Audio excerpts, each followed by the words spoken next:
Dr. Ami, please start.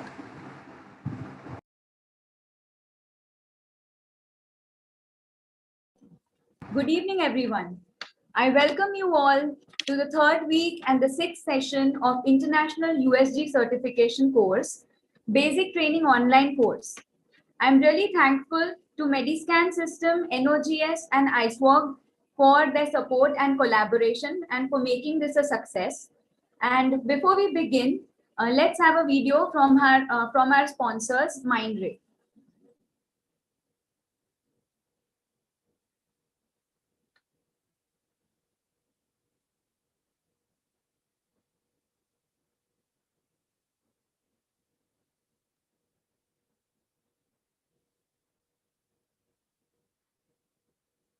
And brief you about Mindray Smart Planes FH technology in this prestigious ISUOG platform. We all know that congenital heart disease is the second largest incident of fetal malformation after fetal CNS studies. It encounters about 0.8% of all birth and it has the major death cause of fetus. That's why it is immensely important for us to do fetal heart screening during fetal anomaly scan. As per INSEOG guideline, we must do anomaly scan between 18 to 22 weeks. And the standard fetal heart views which we need to take is the 4-chamber heart view, LVOT, RVOT, 3-vessel trachea view, stomach and ductal arch view. If we can get these 6 fetal heart views properly, then we can easily rule out congenital heart disease. With the advancement in technology, the recent ultrasound machines are giving us very good quality for fetal heart screening. But still, fetal heart imaging is a very much fetal position dependent scan. Many times it happens that before we complete our screening, fetus changes its position and we need to wait a lot for fetus to come back to its standard position where we can see anterior heart with posterior spine and complete our examination. That's why it's a very time consuming examination. Also, it requires a lot of scanning skill and the technological tools that are available for fetal heart screening are very complicated to operate.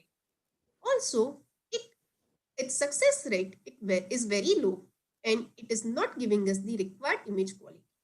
To overcome the shortcomings of this traditional fetal heart screening in techniques, Mindray has developed Smart Planes FH, which helps clinicians in quickly and easily acquiring fetal heart standard planes to help in a clinical diagnosis.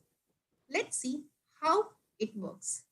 So the basic principle includes we need to take a 3D dataset of fetal heart, align it with the reference image and place a point at a fetal crux, which sends the entire 3D dataset to an intelligent fetal heart detection system, which is already pre-fit with a 1.5 lakhs, more than 1.5 lakhs fetal heart feature dataset, which helps it in recognizing the different fetal heart anatomical position from 3D dataset and which gets displayed on your screen. Also, this intelligent fetal heart detection system works on a deep learning protocol. That means every time we acquire fetal heart image with the help of this tool, the dataset keeps on increasing, which in turn helps us in getting a better accuracy in the future scan. Let's see the 6 views that we generate with the help of smart planes. The first view is the stomach view, which helps us in identifying left and right side of the fetus. The second view is 4-chamber view, which displays situs. Apart from that, it helps us in displaying arterial chambers, ventricular chamber, atrioventricular junction, and valves. The third plane is the LVOT, left ventricle outflow tract, which displays LV, aorta, LVOT, right ventricle, and left atrium. The fourth plane is RVOT plane, which is right ventricle outflow tract, which displays pulmonary artery, right atrium, right ventricle, RVOT. The fifth plane is the ductal arch, which displays RV, PA, ductus arteriosus, descending aorta, which in turn gives us a very important information in screening for conotruncal anomalies. The sixth and the final plane is the three-vessel trachea plane, which gives us the relationship between pulmonary artery, aorta, and SVC. The benefit of using Smart Plane FH is that it reduces your scan time a lot. You can complete the entire examination within 8 to 10 seconds. It also improves clinical efficiency and it reduces the operator's dependence. All fetal heart planes are acquired from a 3D dataset as per the INSEOG guidelines, and which in turn increases the accuracy of your fetal heart images, and in turn it enhances your diagnostic confidence. Let's see how it works. All you need to do is to take a 3D dataset of 4-chamber fetal heart. After that, you just need to click on a navigate button on your touch panel, which in turn aligns your 3D image with your reference image. Then just place a single point at a fetal crux, which in turn gives you 6 fetal heart planes immediately. So you can easily complete your fetal heart scanning in 8 to 10 seconds with very accurate fetal heart images and easily rule out congenital fetal heart disease. Thank you very much.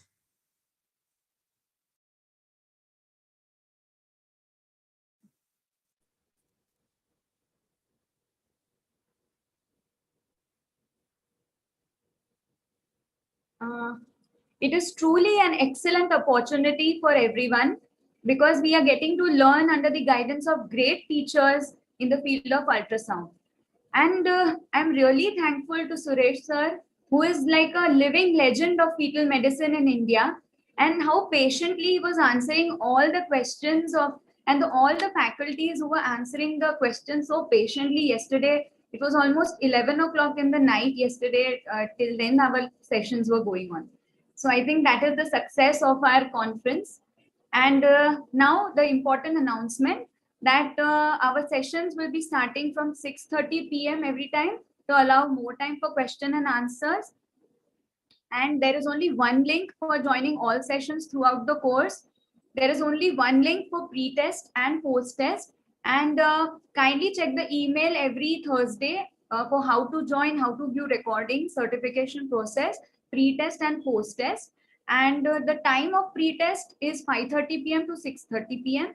And time for post-test is 10 p.m. to next day 12 p.m.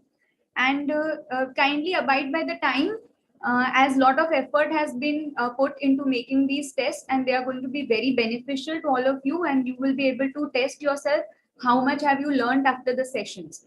And regarding the ISUOG membership, please check your spam or junk inbox for the mail from ISUOG, because most of you must have received it, and if not yet received your membership, then kindly write to ksmith@isuog.org. Coming to the first lecture of today's session, examining the abdomen and anterior abdominal walls. This lecture will be taken by Dr. Chitra Andrew ma'am. She is a consultant in fetal medicine division, Department of OBGY, Sri Ramchandra Medical College, Srihar, Chennai. MBBS has been done from Government Kilpauk Medical College, Chennai, and MD from Sri Ramchandra Medical College, Chennai. She has fellowship in fetal medicine from TNMGR Medical University, Mediscan Systems, Chennai. Her special interests are in first trimester scan, prenatal procedures, teaching and training in OBGY ultrasound. I welcome you, ma'am, for your lecture. Thank you, Dr. Ami. I think it has been a real learning experience to see so much of enthusiasm from everyone. And I really thank the Nagpur OG Society for having given me this opportunity to reach so many more people with the ISUOG classes. I also thank Professor Suresh, who has introduced me to Dr. Vaidehi, and it has been a really good time watching and learning.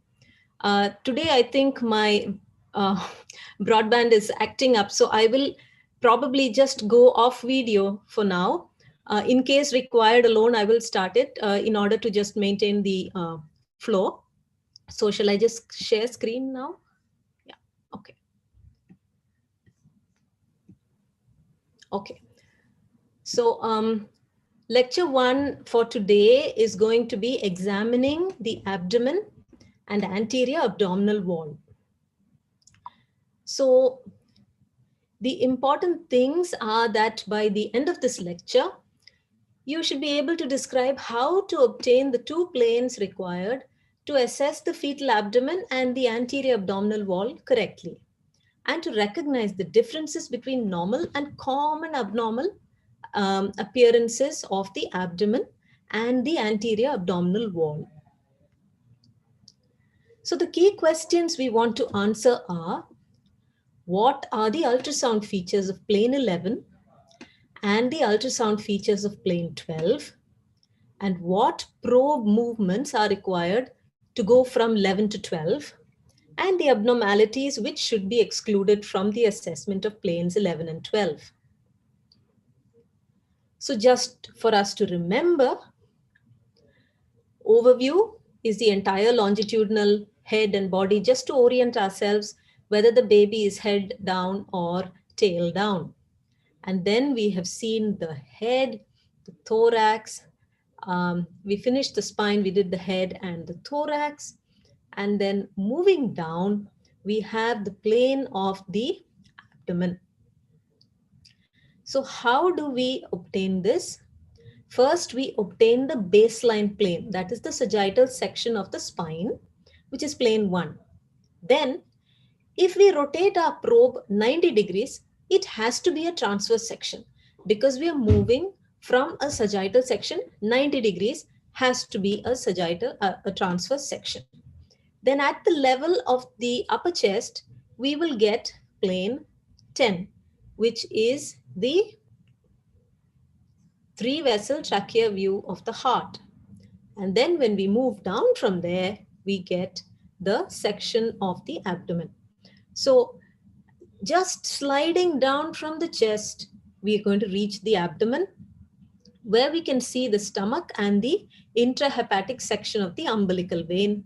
And then if we slide a little lower, we will reach the cord insertion section. All right. So these are very small movements because we're dealing with a very small fetus. So just remember, a longitudinal section of the spine, turn 90 degrees, you will get a cross section or an axial section of the chest. Move down a little bit, and we have the abdominal circumference section. Move a little lower, and the cord insertion is right there. So plane 11 is a transverse section of the abdomen with the stomach and the umbilical vein. And plane 12 is a little lower than that, the same transverse abdominal section, but at the level of the cord insertion. The first one is important because this is where we measure the abdominal circumference, and it is very important for fetal weight estimation. So this has to be taken extremely well, because if we do not take it well and we get a wrong measurement for AC section, then the entire calculation of weight is gone. And then the abnormalities that we can assess by looking at plane 11 are situs abnormalities, the absence of a stomach or a very small stomach, which could be an indicator of an esophageal atresia, the evidence of a duodenal atresia by seeing more than one cystic structure at this level. And also we must not forget the skin. So we can see fetal edema, and if we see fluid inside, then it should be fetal ascites. Coming to plane 12, if we move a little caudally from plane 11, we are at plane 12. And when we look at the cord insertion site, we can rule out omphalocele and gastroschisis. So as I discussed earlier, the first section, section 11, is for AC to be measured. And if we find an abdominal circumference which is outside the normal range, it would be a good thing to refer them to someone who can deal with that. The abnormalities we're looking for, as I mentioned, are an abnormal abdominal situs, a small stomach, a duodenal atresia, ascites, or skin edema. And at plane 12, omphalocele and gastroschisis. So we are now doing a transverse sweep from pelvis to diaphragm. So what have we learned by this transverse sweep? We have found that the stomach is in the normal position. We have seen that the bowel is not dilated. We've seen that 2 kidneys are present right there. And we have seen the cord insertion site, which came up right in front. So just sweeping from side to side will help us to see the integrity of the abdominal wall, not just only at the cord insertion, but throughout. So here's a pictorial representation of these planes. As we mentioned, if you slide down from the chest, from 10, we come to 11, where we can see the stomach and the intrahepatic umbilical vein. And at 12, it's the level of the cord insertion. So the transverse section of the abdomen is what we want to get at the plane 11. So we should be able to see the umbilical vein at the level of the portal sinus. This is within the fetal liver. And we should be able to see the stomach bubble on the left. And the kidneys should not be visible. All right. So if in an AC section, the kidney is seen, then it is a wrong section.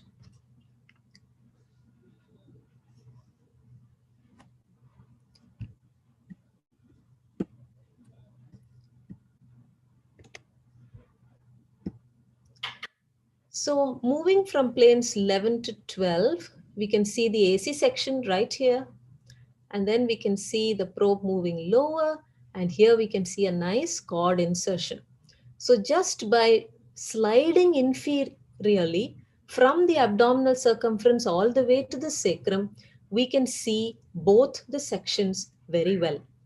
The point to remember is to maintain the cross-sectional approach. In other words, we should not tilt our probe and lose that circular appearance of the abdomen. So here we can see just moving down from the fourth chamber.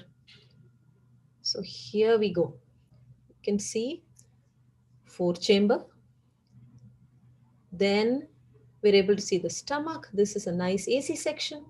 We're moving down. Here you can see the kidneys and then the cord insertion. It's just one sliding movement all the way down.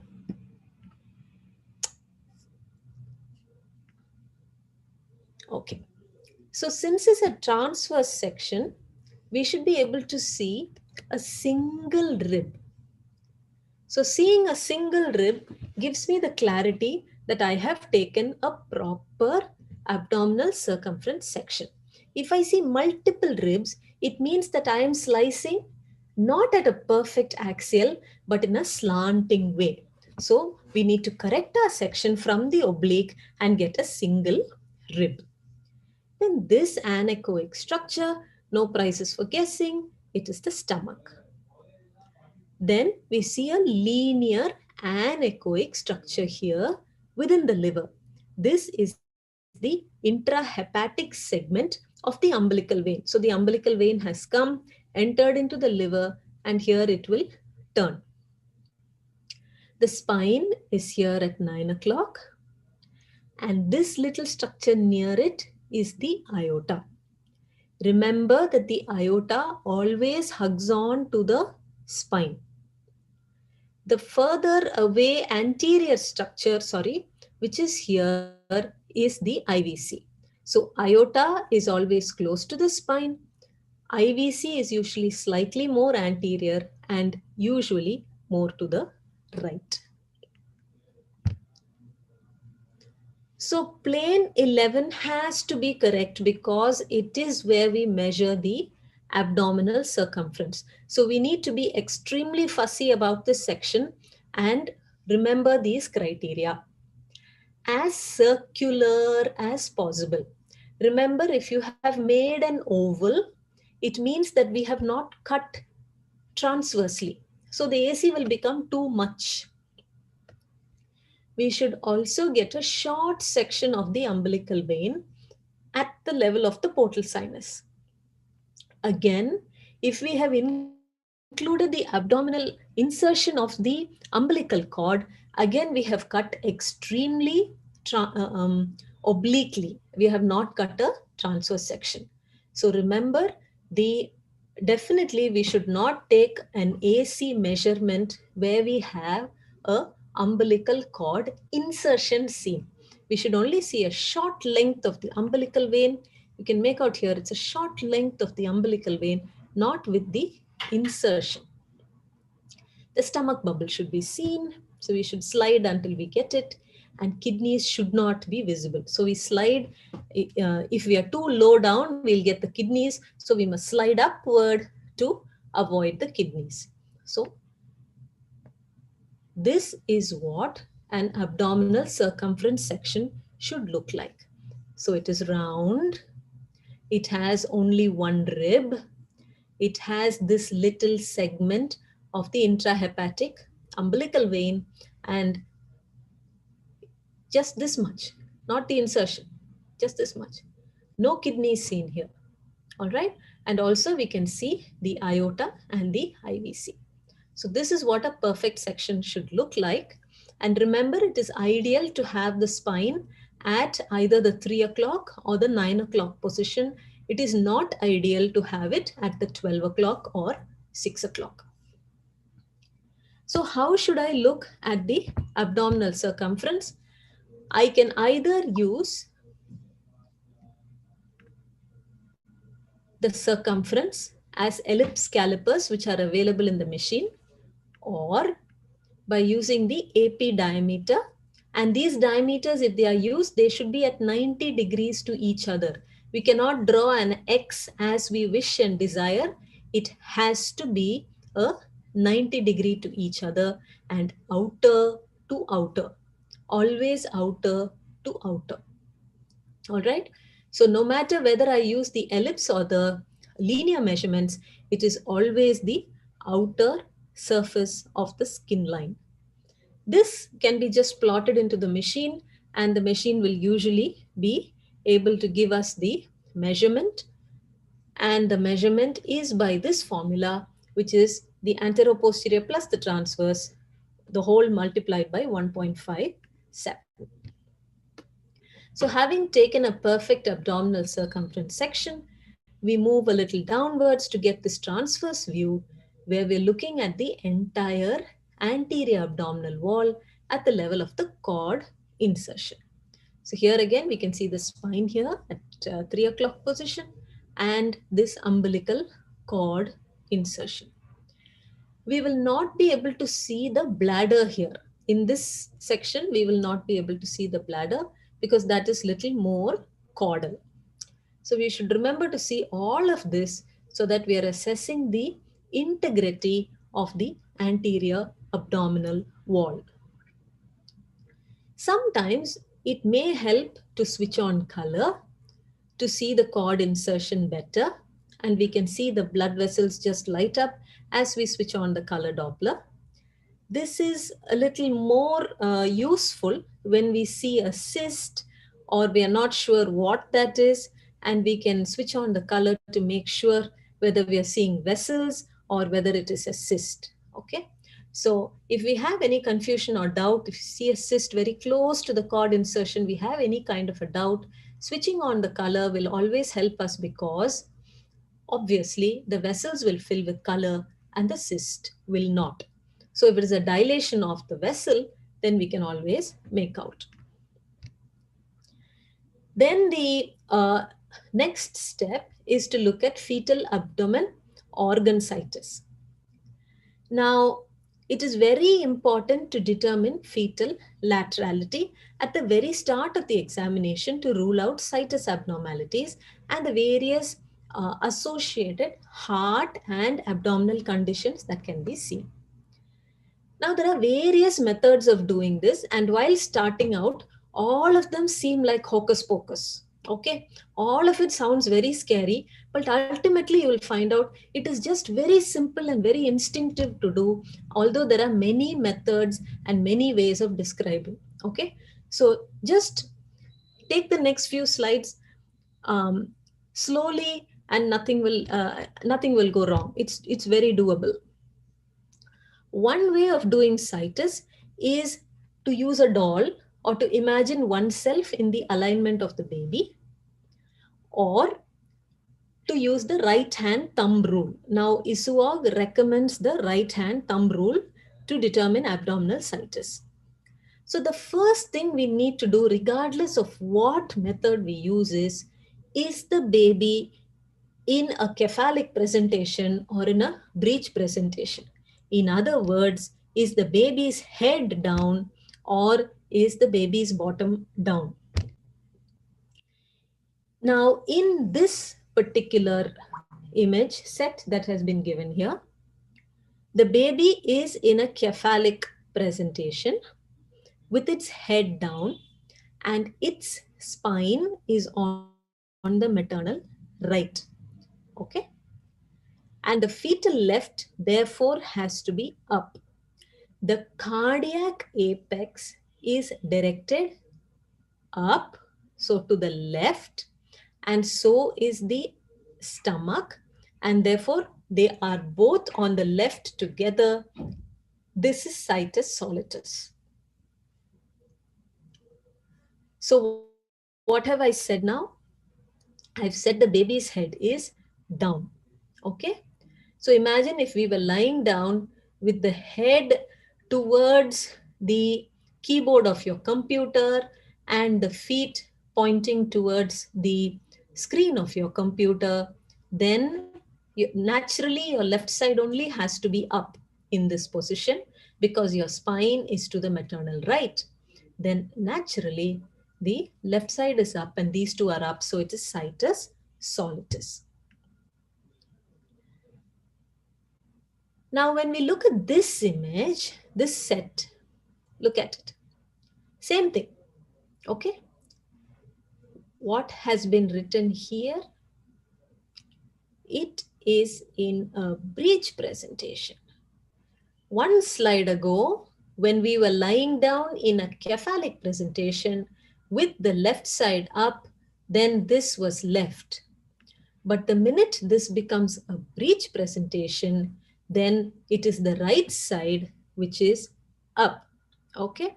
So the head is up on the other side of your laptop and the feet are down towards the keyboard of your laptop, and therefore what side is up?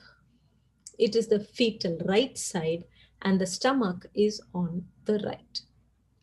So the fetal heart is pointing towards the left, but the stomach is pointing towards the right. So this is a situs inversus with a levocardia. And it's very easy to pick up because definitely you'll pick it up because these two are on different sides. Okay. So what is the right hand rule of thumb? So I'm going to briefly switch on my video and hope and pray that things will continue to remain stable.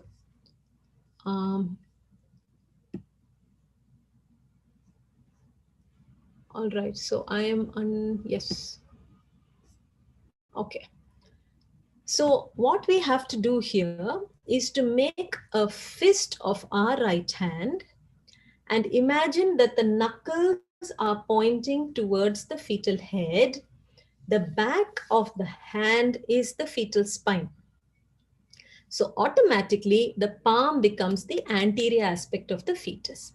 So what we have, this is the fetal back, all right? And this is the ventral surface of the fetus. And the thumb of the right hand will therefore show the fetal left side. So if we just use this hand as a surrogate for the fetus, we will be able to determine how the baby is lying in a very easy way. So in example 1 here, the baby is in breech. So baby is in breech here with the back down. Yes? So the left side is the thumb. All right?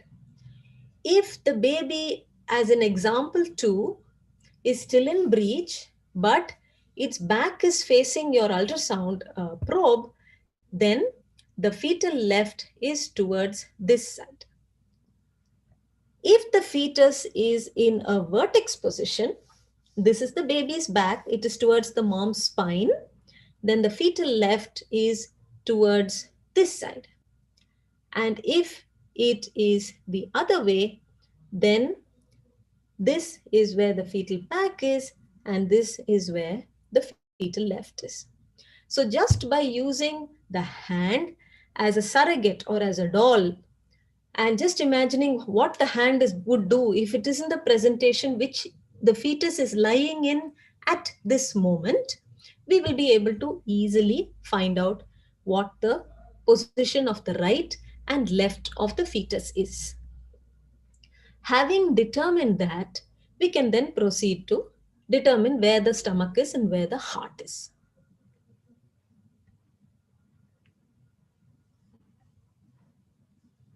Okay. So regarding abnormalities found on plane 1, during the course of an examination sometimes, so just doing a scan, we will not be able to see the fetal stomach. So if that happens, then the first thing we should do is to assess the amniotic fluid volume. If it is normal, then this could be just physiological, and we can maybe ask the mom to wait or just finish up the scan as much as we can and then ask her to wait half to 1 hour, and then we may find it at that point of time. While we wait that 30 to 60 minutes, they're trying to say, look around. The stomach may appear, yes, or it may be found elsewhere. And where else would we find it? We could find it in the thorax. Okay, so that's what I was trying to say. Look around the rest of the fetus while waiting. So here we have a fetus which is in a breech presentation. So I am expecting the stomach to be here, but I can't find it. And looking upward, we can see that it is in the fetal thorax, right next to the fetal heart. So this is a diaphragmatic hernia. So looking at abnormal fluid collections, we may find abnormal fluid collections in the maternal and in the fetal abdomen. For example, we may find increased amniotic fluid volume. So here we are able to see that this single vertical pocket is more than 8 centimeters, and that would be a polyhydramnios. So here what we're able to see the enlarged fetal stomach. Here we're able to see the presence of a dilated loop of bowel. You can make out that it's bowel by its shape and by its situation in the abdomen. Sometimes we may find that there is an extra little cyst that we are able to see in the abdomen. So here this is an AC section. This is the stomach. And we have the fetus in cephalic presentation. So the stomach is to the left as it is supposed to be. And here we're able to find that there is an anechoic structure here. This is the gallbladder as has been marked. So there's a cyst in the liver parenchyma. This could be an intra-abdominal cyst or within the liver parenchyma. Here we can see all the bowel is just sitting in this corner here, and the entire abdomen is full of fluid. This is fetal ascites. So the number of the findings can be very varied And we need to understand each of those findings to determine what the cause is. So looking at the polyhydramnios, sometimes it can be due to a gastrointestinal obstruction. So what are the various causes? Suppose we have a diaphragmatic hernia, or if we have an esophageal atresia, we may have a very small stomach or an absent stomach. Sometimes in an esophageal atresia, the classic, the classic presentation is the presence of a polyhydramnios and a very small, an absent stomach. Occasionally, if there's a fistula, there will be a small stomach. A small bowel obstruction can be anything at any level. It can be pyloric, it can be duodenal, or it can be jejunal.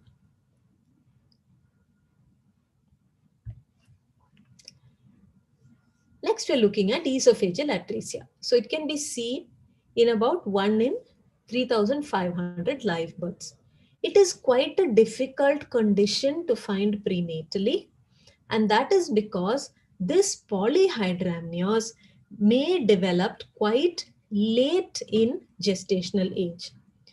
So if we have a small stomach, it could be because this esophageal atresia is only partial, in which case the baby is able to swallow, but it is not able to swallow much. Or it could be because of an additional tracheoesophageal fistula, wherein because there is a connection between the trachea and the esophagus, here, as you can see, some fluid does track down and the stomach will fill. Now, this can be particularly treacherous because if adequate fluid were to fill in due to a tracheoesophageal fistula, you may see a normal looking stomach and therefore may not suspect anything at all. And that is why esophageal atresias are quite difficult to pick up, and they may be missed quite often in our antenatal ultrasound. So generally the polyhydramnios also develops after 28 weeks of gestation, and then we need to have quite a high index of suspicion to pick it up. So here this image shows something called a pharyngeal pouch.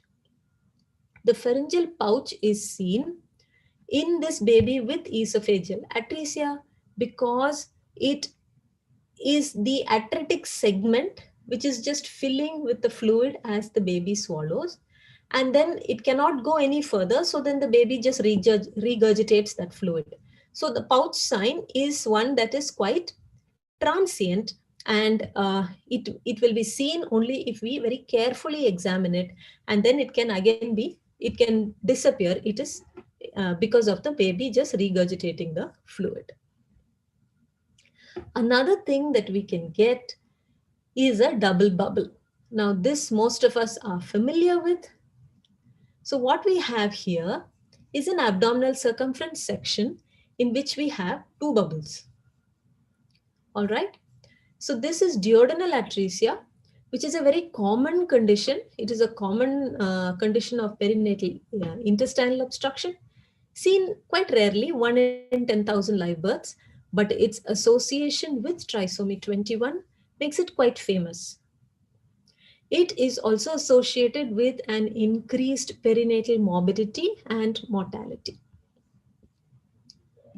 So looking at the clip,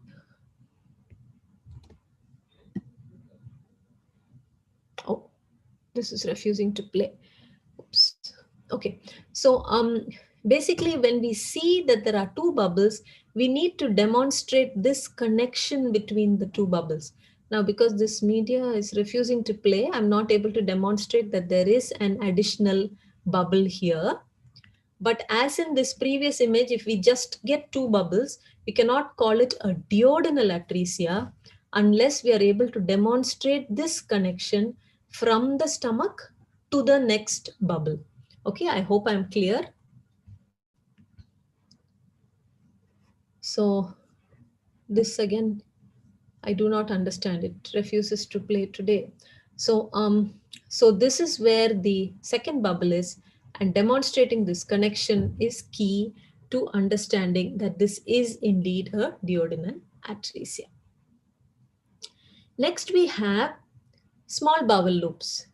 So we may see dilated small bowel loops in the abdomen, and there are cutoffs by which we can decide whether they are dilated or not. So in this image, we are able to see a dilated loop of bowel. So we need to refer when we see such cases. They have to be referred to a specialist. Now, to determine whether it is dilated or not, we have these cutoffs, which is for the small bowel, an upper limit of 6 mm, and for the large bowel, a upper limit of 20 mm. But to do that, we need to know first which it is. So the small bowel can be identified by its location. It is typically situated in the center of the abdomen. If we look at it in real time in a clip, we will be able to see active peristalsis in the small bowel. The large bowel tends to be in the periphery. And also, it has a typical hypoechoic appearance in mid and late trimester because the presence of meconium within it. So sometimes we may see a colon as early as 22 weeks. So we have to be very careful about the appearance of the bowel and not confuse it with a dilated small bowel. So when we see a dilated bowel, it is always better to refer rather than to confuse oneself and the patient. Echogenic bowel. So hyperechoic loops have been long associated with trisomy 21. But it is very important to remember that it can be idiopathic. It can just be a normal variant, and that should be our first diagnosis. We should remember, and we have run through these points before. We have to remember to turn the gain all the way down. We have to remember what probe we are using, whether it is a high frequency probe, and we have to switch off harmonics if they are on. And then it should be as bright as bone. Only then it is echogenic bowel. It can be seen in fetal infections such as CMV, parvo, toxo, and it can be seen in meconium peritonitis also. So all echogenic bowels are not trisomy 21. The differential diagnosis list is long and the chances of making an error are also high. So please be very careful. In meconium peritonitis, we will have a foci of calcification throughout the fetal abdomen and along the periphery of the liver also. And that is another characteristic thing that we should be looking for.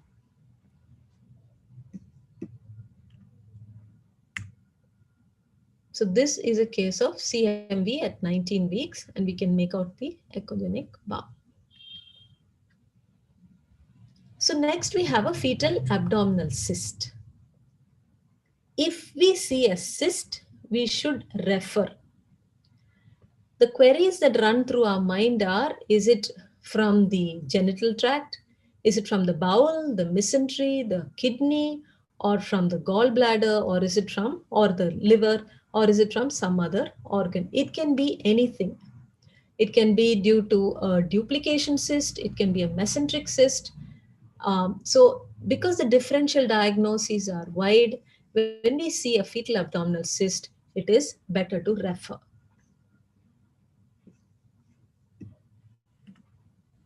So this is a choledochal cyst. We can see this is the same image that we saw a couple of slides ago, and we can see that it is within the substance of the liver and just near the gallbladder, as I mentioned previously. It's likely to be a choledochal cyst. Now that we've looked at the abdominal circumference level abnormalities, we're moving down to see the abdominal wall defects. And one of them is omphalocele. Now, how do I know it's an omphalocele? If I look at the abnormal cord insertion, I am able to see the cord insertion into the apex of the defect.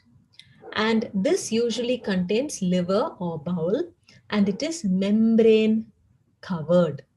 So these are the points that help us to say that this is omphalocele. So the cord inserts into the apex. It is a membrane covered defect, and it can contain either bowel or it can contain liver. It is quite often detected. Smaller ones may be missed, and the important thing to do is to look at the very base of the cord with a very careful eagle eye to make sure that we are not missing something. The omphalocele may be associated with abnormal karyotype in up to half the patients. So we must do a karyotype in these babies, which will help in counseling. Please also remember, all of us have had omphalocele. So the physiological herniation occurs at around 10 weeks, and then it returns to the abdomen by around 12 weeks along with the rotation of the gut. So physiological herniation, because it occurs, we should not diagnose the omphalocele in fetuses which are less than 50 mm. So between 11 to 14 weeks, we can diagnose, but less than 11 weeks, particularly in that junction between 10 to 11 weeks, it's very easy to overcall a omphalocele. So here we are seeing this baby with an omphalocele, and in the antenatal image, here we are able to see there is herniation of the liver and there is herniation of the bowel. Postnatally also, we can make out the same findings. So where is the cord inserting? It is inserting into the apex of the mass. Okay.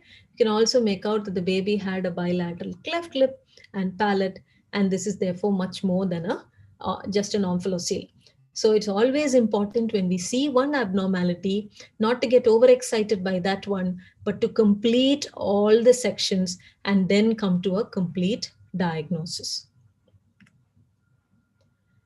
So the next abdominal wall defect is gastroschisis.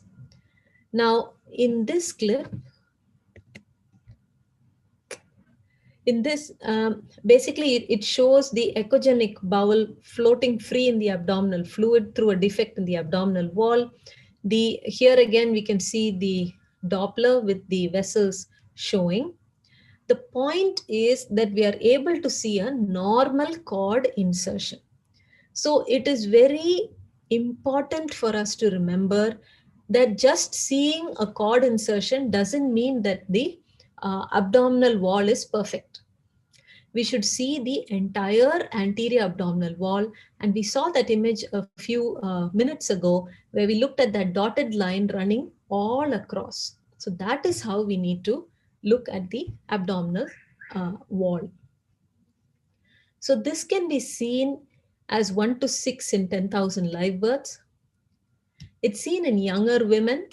It's usually associated with a normal karyotype. It's usually an isolated defect and may be associated with oligohydramnios.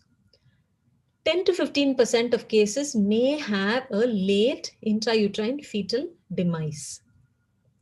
Remember, cord insertion will be normal. The defect is below and to the right of the cord insertion, contains the bowel only, and these are free floating bowel. So particularly with an oligohydramnios, and if we have only taken the cord insertion and we have not assessed the abdominal wall properly, we may think that all this is only cord loops. If we switch on the color, this will not pick up color, then we will immediately pick it up. Okay, because here is the classic cluster of grapes appearance, where this looks a little echogenic and it looks all clustered together. You may pick it up, but if you just see this view and you think, it just looks like cord, switch on color. Cord should always have color. If it doesn't, then this is very dangerous. This is going to be bowel loops and we have caught a gastroschisis. So to conclude with the key points, sliding from the chest through to the abdomen and to the pelvis is in a transverse section. Then we are documenting the location of the stomach, presence of any abnormal fluid collection in the abdomen, such as an ascites or a cyst, both the kidneys, and then the umbilical cord insertion. If the stomach is not seen, search for it. It's likely to be somewhere else. And if it is found to be small with a normal amniotic fluid, look again, wait 30-60 minutes, see again. But always remember it may be elsewhere. Do not forget that. The abdominal circumference section and perfection in obtaining this image cannot be overemphasized. Taking a perfect section is very, very important, and it does take a little more time to perfect rather than the BPD section and the FL section. And caliper placement is very important, outer to outer. Regardless of the content, it is outer to outer. In case we see that there is a herniation of bowel after the baby is 12 weeks of gestation, or if we are seeing any abnormal fluid collection like a dilated bowel loop or a cyst, referral is the way to go. Okay, so that concludes my lecture on the anterior abdominal wall. Thank you very much for a patient hearing. Thank you so much, Thank you, ma'am. Chitra. Thank you, Chitra. Hi, sir. Thank you, sir. Yeah. Questions can be taken now. Yes, sir. Ma'am, questions. How to measure AC in case of omphalocele or gastroschisis? In an omphalocele or gastroschisis, it is likely that they may be a little smaller. We try to get the AC section as close as we can, and we take that. Now, these are lower planes. The uh, gastroschisis is going to be at a lower plane. So you get the abdominal circumference section and take it. It may be smaller because of a lot of content herniating, but the section remains the same. Ma'am, next question is, why is it ideal to have the spine at 3 o'clock or 9 o'clock position in AC section? Because the rate of inaccuracies, if you are at 12 or 6 o'clock, is extremely high. If it is at 6 o'clock, we will definitely tend to squish the abdomen and make the AC very small. And if it is on top, we will not even be able to see the structures within properly. So the recommendation is 6 or 9. Sometimes a small hypoechoic fluid-like thing seen is the stomach bubble. Is there any significance? Small hypoechoic fluid-like thing seen in the stomach bubble. Inside the stomach bubble. Okay, so this can be anything swallowed by the fetus, and it really does not carry any significance. There's nothing to really panic or worry about. Doesn't matter. Ma'am, next question is, in case of fetal skin edema, how to take AC? Outer to outer. That's why I said regardless of content, outer to outer. But we know that the weight that we get with that, we cannot go and call it macrosomia after that. That we know, but still it is always outer to outer. You can have ascites, you can have cyst, you can have skin edema, outer to outer. Yes, ma'am. What is the significance of echogenic bowel loops? We had an entire slide on that. Okay, so it could be idiopathic, it could be aneuploidy, it could be fetal infections, and it could be intestinal conditions, bowel obstruction, etc. But always remember, it could still just be an error because of gain, because of a very thin patient, and because of harmonics, high frequency probe also. Ma'am, next question is, how to differentiate duodenal atresia with jejunal atresia? The video didn't work, but in the duodenal atresia, you can see the connection. You can trace the connection from the stomach to the cyst. You can literally see a bubble and another bubble and you can get the thing coming through. So that is going to help us. What is the prognosis of meconium peritonitis? That is outside the purview of this course, but when a fetus has a bowel obstruction and therefore has a meconium peritonitis, what happens is the baby is on bypass of everything. So they do quite well. And what we would want to do is to gain as much as we can by way of gestational age prior to delivery of this baby. Because we don't want to deliver the baby when it is preterm or acutely ill in any way. We can wait. The ascites, if any, will gradually resolve. There may be some calcifications, etc. And with discussion with a pediatric surgeon in a place where the condition can be managed, we can try for an in utero transfer and then deliver at an appropriate gestational age. We will not rush and jump with that. Sir wants to say something. Yes, sir was Yeah. saying, yes, sir. No, it's a very important thing about echogenic bowel. This is one of the most overcalled findings in routine ultrasound. So don't panic the moment you see some echogenic bowel. All you need to do is take off the harmonics first. If you do tissue harmonic imaging, then lots of bowels will appear echogenic. Take off the harmonics, reduce the gain till you see only bone. And the moment you see bone, if you don't see any bowel there, then it's not echogenic bowel. You should be able to see bone and bowel together after reducing the gain. So a technique is very important. Otherwise, you tend to overcall. And then once you overcall it, it will set off a series of terrifying decision makings, which will lead to unnecessary intervention. Very true, sir. Ma'am, next question. Can we give diagnosis of omphalocele at 13 weeks, or do we need to wait for some more time to label it as omphalocele? At 13 weeks, definitely we can give a diagnosis of omphalocele. We have to remember the corrected dates and everything. And a CRL more than 50, definitely a 13 weeker will be around 65, 70. Yes, go ahead. Next question is, ma'am, is it necessary to mention 3 dimensions of gastroschisis or omphalocele, or the dimensions of defect in abdominal wall? It is not necessary to give dimensions of the defect. In fact, it is not feasible. The lesion that is seen, again, there is no real, we want to know the content, and that is important for counseling. In an omphalocele, we need to counsel for a direct testing. In a gastroschisis, we need to counsel them regarding the prognosis. The size of the defect as such does not matter. In a gastroschisis, we also need to remember that it may be quite tight, leading on to bowel obstruction in the, because it's going and coming, so they can have bowel obstruction outside. So, yes, ma'am. Kindly explain rule of thumb in case of transverse lie. okay.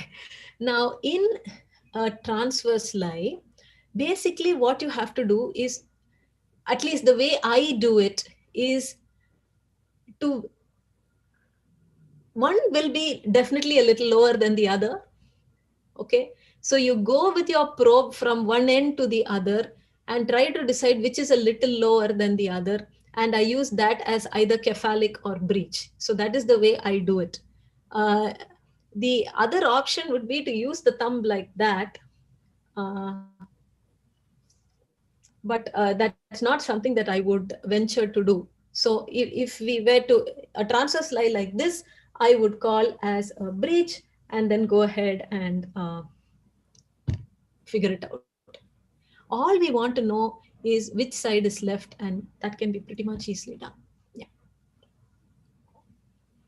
Ma'am, next question is, persistently seen small stomach bubble observed for 3 days. What to do next? Is there polyhydramnios? One question. Am I able to find the esophageal pouch sign? Next question. we need to counsel the parents and tell them there is a small stomach. We would like to assess you. We need to look at the rest of the fetus, look for all structural problems, if any, and we will have to follow up this baby and see what happens. So definitely they need to understand that the stomach is small and we will need to follow them up. Yes. Ma'am, in case of enlarged gallbladder, is it of any significance? No, it is not. We don't need to worry about a large gallbladder. No. They can even have gallstones. It's okay. Babies can have gallstones in utero. It's okay. Any cutoff for small stomach? There are studies which have nomograms for stomach. So you can employ those if wished. They are all available on the net. So they're available. Significance of liver calcification? Liver calcifications can be due to fetal infections. They can be part of meconium peritonitis, where the underside of the liver may be just covered with calcifications as well. So we need to again assess growth, assess the rest of the fetus, and determine, because if there's a growth issue and liver calcifications, I would worry about fetal infection. But an isolated 1-2 specks of calcification, there is really no need to raise the alarm too much. Ma'am, in case of isolated ascites, whether we have to wait or do we, when do we do the next scan? What is the interval between 2 scans? If I had an isolated fetal ascites, I'd worry what the aneuploidy screening was like. I would be, even if the aneuploidy screening were low risk, the possibility that this is one of the trisomy 21 has to be considered. If there is a fetal ascites, there is a very clear protocol. One, this could be part of hydrops. So I should look at fetal anemia. I should complete the target scan protocol.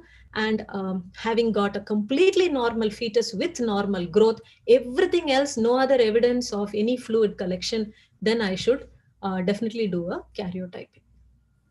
So there is no question of scanning later and all. This has to be dealt with now.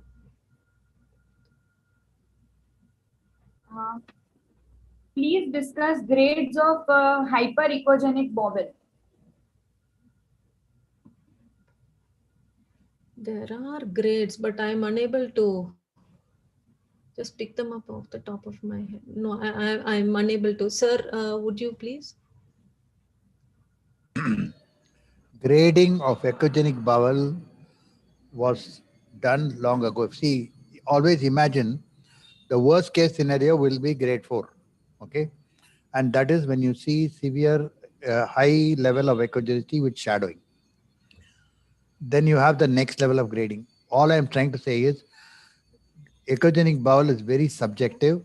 You only see whether there is shadowing or no shadowing, whether it is more than the bone or less than the bone. That's all that is needed. Grading is not going to help you to come to any conclusions. If you say this baby has got grade 2 echogenic bowel, it doesn't mean grade 2 after 2 weeks is going to become grade 3, or grade 2 associated with specific anomalies and grade 3 is associated with specific anomalies. So what I'm trying to say, never confuse yourself with too many. There may be some papers which have come out, but we don't use that in clinical practice. In theory, there may be something, but it is not part of standard clinical practice. So if you write a report as grade 1 or grade 2, what is the clinician going to do with that? Or what is the patient, what are we going to tell the patient between grade 1 and grade 4? You say grade 4 means you terminate, or grade 4 means you go for this test. Grade 1 means I won't do anything. It's not like that. So let us keep things as simple as possible so that you can consistently do the same thing across all patients, and everybody will do the same thing across all patients. That's all that is required in basic ultrasound. Thank you so much, sir, for explaining it so nicely. I think we are so fortunate that everyone can ask you questions and you are answering them. Thank you so much, sir. Thank you. Ma'am, that was the last question. Okay, thank you. Thank you, ma'am. Thank you, Chitra ma'am. As always, fantastic. Thank you, ma'am. Ma'am and doctors and Professor Suresh, if I may take leave now, since there are no questions. Thank you. It's been a Thank you, sir. pleasure. Thank you, sir. Thank you. Bye. Thank you, sir. Okay. What's the next one? And moving on to the next lecture, distinguishing between normal and abnormal appearances of the urinary tract. I invite Dr. Suresh sir for the lecture. He is Director Mediscan Systems Chennai, India, Director Medialogic Solutions India Private Limited, Chennai. His major achievements are he has set up the Mediscan Systems Diagnostic Ultrasound Training and Research Center in Chennai on 15th August 1982. He has been recognized as the first it has been recognized as the first fetal medicine training center in Asia by Fetal Medicine Foundation UK. Mediscan recognized for the first fetal medicine fellowship program offered by Tamil Nadu Dr. MGR Medical University. Sir, you are the living legend of fetal medicine in India. I have no words to describe you. Thank you. Sir, Thank I you. request you to take the next lecture. Yeah, before I go on to the lecture, I just want to show this because there was a question between duodenal obstruction and duodenal atresia. What Chitra said is here is one bubble and here's another bubble, and then you can see the connection between the two bubbles. So whenever you see two bubbles in the upper abdomen, you rotate your probe and see whether there is a connection. Rotate, slide, you do whatever. If there is a connection, then you say one is a stomach bubble, the other is a duodenal bubble. If there is no connection and they are two individual things, then you have to think of alternate diagnosis. So that's for that. And then let me go on to the lecture part now.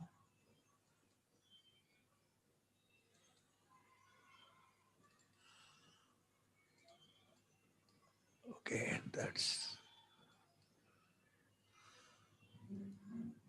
So now we are going to look at the distinguishing between normal and abnormal appearances of the urinary tract. So this is plane 13 and 14. And at the end of this lecture, you will be able to describe how to obtain the two planes required to assess the fetal urinary tract and umbilical arteries correctly. Recognize the differences between normal and most common abnormal ultrasound appearances of the urinary tract. So we are going to answer questions like what are the ultrasound features of plane 13, key ultrasound features of plane 14, and what probe movements are required to move from plane 13 to 14, and which abnormalities should be excluded after correct assessment of plane 13 and 14. So let's look at plane 13 and 14. So we take, when you want to look at the plane 13, you always try to get the longitudinal aspects as view of the spine. And then when you come to the sort of the mid abdomen, you rotate your probe counterclockwise at the lumbar region and gently swivel the probe to see the kidney. So let's see what happens. So I'm going to move that, then rotate the probe. You can see the probe is going to be rotated now. Right. So when I rotate the probe, you get a, and then I gently swivel the probe till I see the two kidneys. Now, how am I going to recognize the two kidneys? Mainly by looking at, let me move that. So when I do the transverse section from the back, this will be the ideal position for to see the kidneys. Paraspinal, you can see one kidney here, another kidney here. So it's obvious that the echogenicity of the kidney and the bowel in front are almost the same. So if you want to recognize the kidney, we need to look at the renal pelvis on both sides. A small slit-like structure. Usually there will be some amount of fluid, or in most of the cases there will be some amount of fluid. And this tells you that you are looking at the kidneys. But you do not measure the kidneys in this direction. You always do it in the longitudinal direction. So this is going to tell you that both kidneys are present. Now, this view will also help you if one kidney is not seen in its location. And remember, very important thing, If you see one kidney here and you don't see another kidney here, you should not call it as unilateral renal agenesis. You should say one kidney is seen, the other is an empty renal fossa. So you have to start looking for the kidneys which elsewhere, because kidneys are structures which are formed in the lower part of the abdomen and then they migrate upwards over time. So sagittal to transverse rotation of the probe, angulate slightly or upwards or downward depending on the orientation, and then you can see the slit-like structures telling you these are the kidneys. You can see the capsule of the kidney brought out here. Right. So what are the structures to be evaluated during renal assessment? One is the renal outline or the capsule. So when you do a longitudinal section of the spine and you go to the side, just as we did for the uterine artery, from the midline you move towards the right or towards the left. So you move from the spine, you move toward the right or left. Then it's very easy to identify the long axis of the kidney. There again. So central renal pelvis, and you can see the capsule there. Remember, the bowel may be mistaken for the kidneys, hence the need to document kidneys by means of the renal pelvis. If the renal pelvis appears subjectively dilated, measure the anterior-posterior diameter of the pelvis only in the transverse plane. You do not measure the renal pelvis in this plane, but you measure it only here. Always assess the kidneys in two planes to avoid fallacies. Right. Then you go down. So from plane 13, you go to plane 14, which is the transverse section of the fetal lower abdomen, showing the bladder and the umbilical cord entry there. You can see the umbilical cord entry. That's the bladder. And on both sides of the bladder, you can see each umbilical artery going away. This we can do it in B mode. When you use color, you will be able to see the color. We'll see that in a minute. Now, renal pelvis assessment. Again, I'm reiterating it.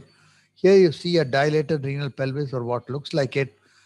We should not do the measurement in this plane. Never ever do this in this plane. Don't call this as hydronephrosis. Only after you measure the anteroposterior diameter, you in the transverse plane you do that. The next thing is about Likert volume assessment. Can be done subjectively. So obviously this is a good amount of fluid here, subjective assessment, which is pretty good. Or you can do a single deepest vertical pool. Right from the top to here, single deepest vertical pool, less between 2 and 8 centimeters is normal.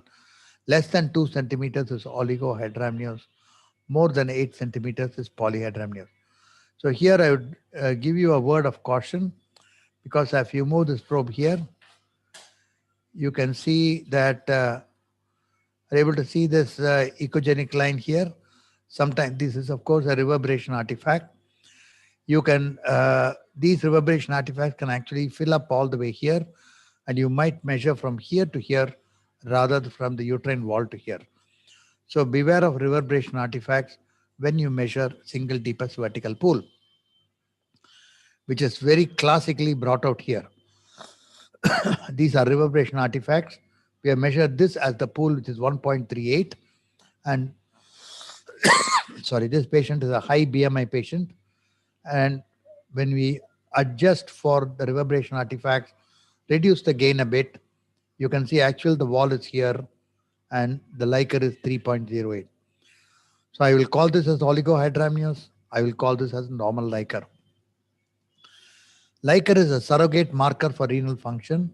It starts increasing from 15 to 16 weeks, and kidneys are the primary source of Likert from 15 to 16 weeks. Good fetal activity is a sign of good Likert volume. The fallacies in Likert assessment are two. One is excessive abdominal pressure. Sometimes you want to see the fetal parts very well. You give a lot of pressure and then you displace the amniotic fluid and you get very little fluid there. Second thing is very high maternal BMI. You have to be careful about assessing. Now, color Doppler assessment of the 3-vessel cord can be done. We saw it in B mode. but you can actually switch on the color and get the two umbilical arteries, which is probably the best thing to do because at present almost all machines have color Doppler. Now let's come back to the assessment of renal pelvis. Now measurement of the renal pelvis is done only when they appear prominent. If it's a small slit-like structure, there is no need to measure them. So here is a renal pelvis which looks more prominent than usual. So we look at symmetrical kidneys, you measure the AP diameter. Simple rule, between 16 and 27 weeks, less than 7 millimeters is normal. So if this baby is about 18 weeks or so, this is still within normal limits. It is not dilatation. It is less than 7 millimeters. Is not, do not call it as hydronephrosis. When it is greater than 7 millimeters, we refer to a specialist. Basically, what we are trying to say is greater than 7 millimeters, it's got a higher chance of being an obstructive lesion. So here is a lesion which is 4.2 and 4.6, which is also within. Less than 4 millimeters, we don't even report it. Now, what are the abnormalities of the kidneys and bladder? First is renal agenesis. Renal agenesis can be unilateral or bilateral. You do the transverse section of the abdomen at the level of the lumbar region. You see one kidney and the other renal fossa is empty. You see the bladder. Obviously, this baby has got one functioning kidney. Liker is normal, so this baby has got a functioning kidney. Then you can do the long axis, and in the long axis, you can see one kidney very well. So even if one kidney is normal, the liker can be absolutely normal. The next question is whether this kidney here is absent or it could be low placed or even in the renal pelvis, in the pelvis. Now, when there is bilateral renal agenesis, it's a completely different issue altogether. When you do the transverse section, you can see both renal fossae are empty and that renal fossa is filled up with the adrenal gland. You can see the adrenal gland on one side, adrenal gland on the other side. And when you do the long section, you can see the adrenal gland as a 3-line sign just by the side of the spine. So this is called as a lying down adrenal, right? And when there should be, of course, when there's bilateral agenesis, there should be a bladder should not be seen on persistent scanning, severe oligohydramnios or anhydramnios after 16 weeks. So when there is severe oligo or anhydramnios, persistent non-visualization of the bladder, even if liker is, or even if the liker is normal. So you have two situations here. You have a situation where there is bilateral renal agenesis, oligo or anhydramnios, and in that you don't see the bladder. Sometimes you can see the bladder. I mean, you can have normal liker, but you don't see the bladder again and again and again.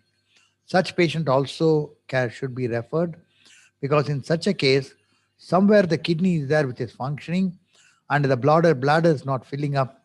It usually indicates a bladder extrophy. The other thing here is when you use color Doppler, you switch on the color Doppler in the long axis, see the aorta and the bifurcation. As you move up and down, you'll see complete absence of the renal arteries. So the renal arteries are actually very easy to see because just like the middle cerebral artery, both renal arteries will be going towards the probe at a very good Doppler angle. So you should be able to see that very easily. Right. So now the question is, when the bladder is seen, liker is normal or anhydramnios. Let's look at these two situations. When the bladder is not seen, when the liker is normal, then what do you do? So you just refer because when the bladder is not seen, liker is normal, then most likely bladder extrophy. When the bladder is seen, liker is oligohydramnios and hydramnios. It is bilateral non-functioning kidneys. It could be agenesis, it could be multicystic dysplastic kidney, could be shrunken kidney, could be anything. So presence of a bladder and liker is indicative of functioning kidney or kidneys. Next is, let's come to hydronephrosis. Now, measurement of the kidney is done in the sagittal plane. That's the long section of the kidney, and you measure the kidneys in the sagittal plane. Generally, the renal length is equal to the weeks of gestation.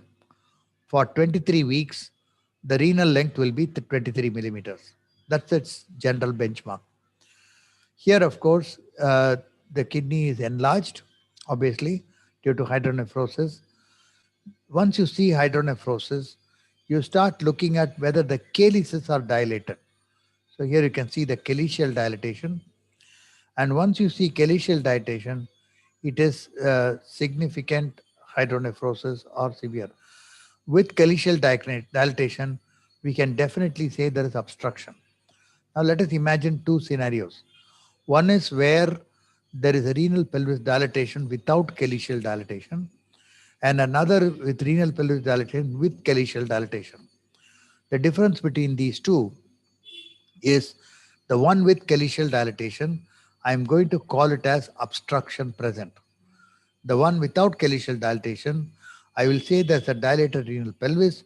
Let's watch after some time to see whether it is progressing into a full-blown dilatation.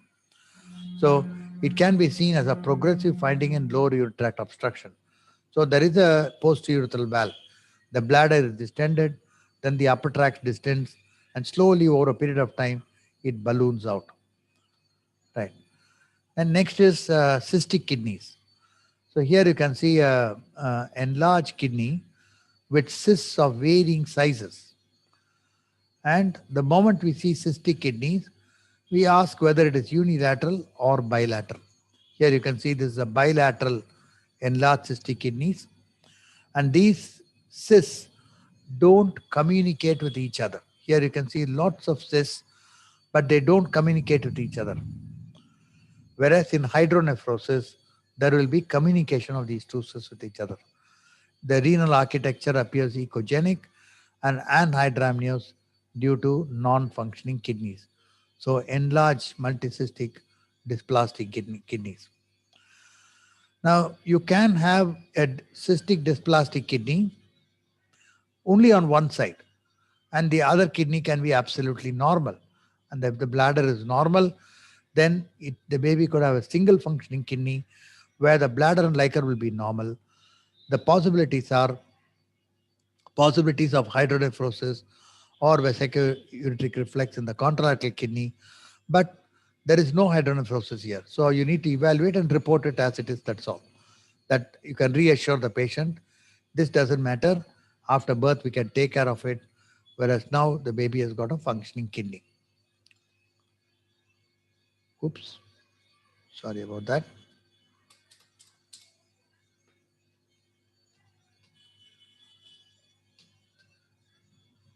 Right.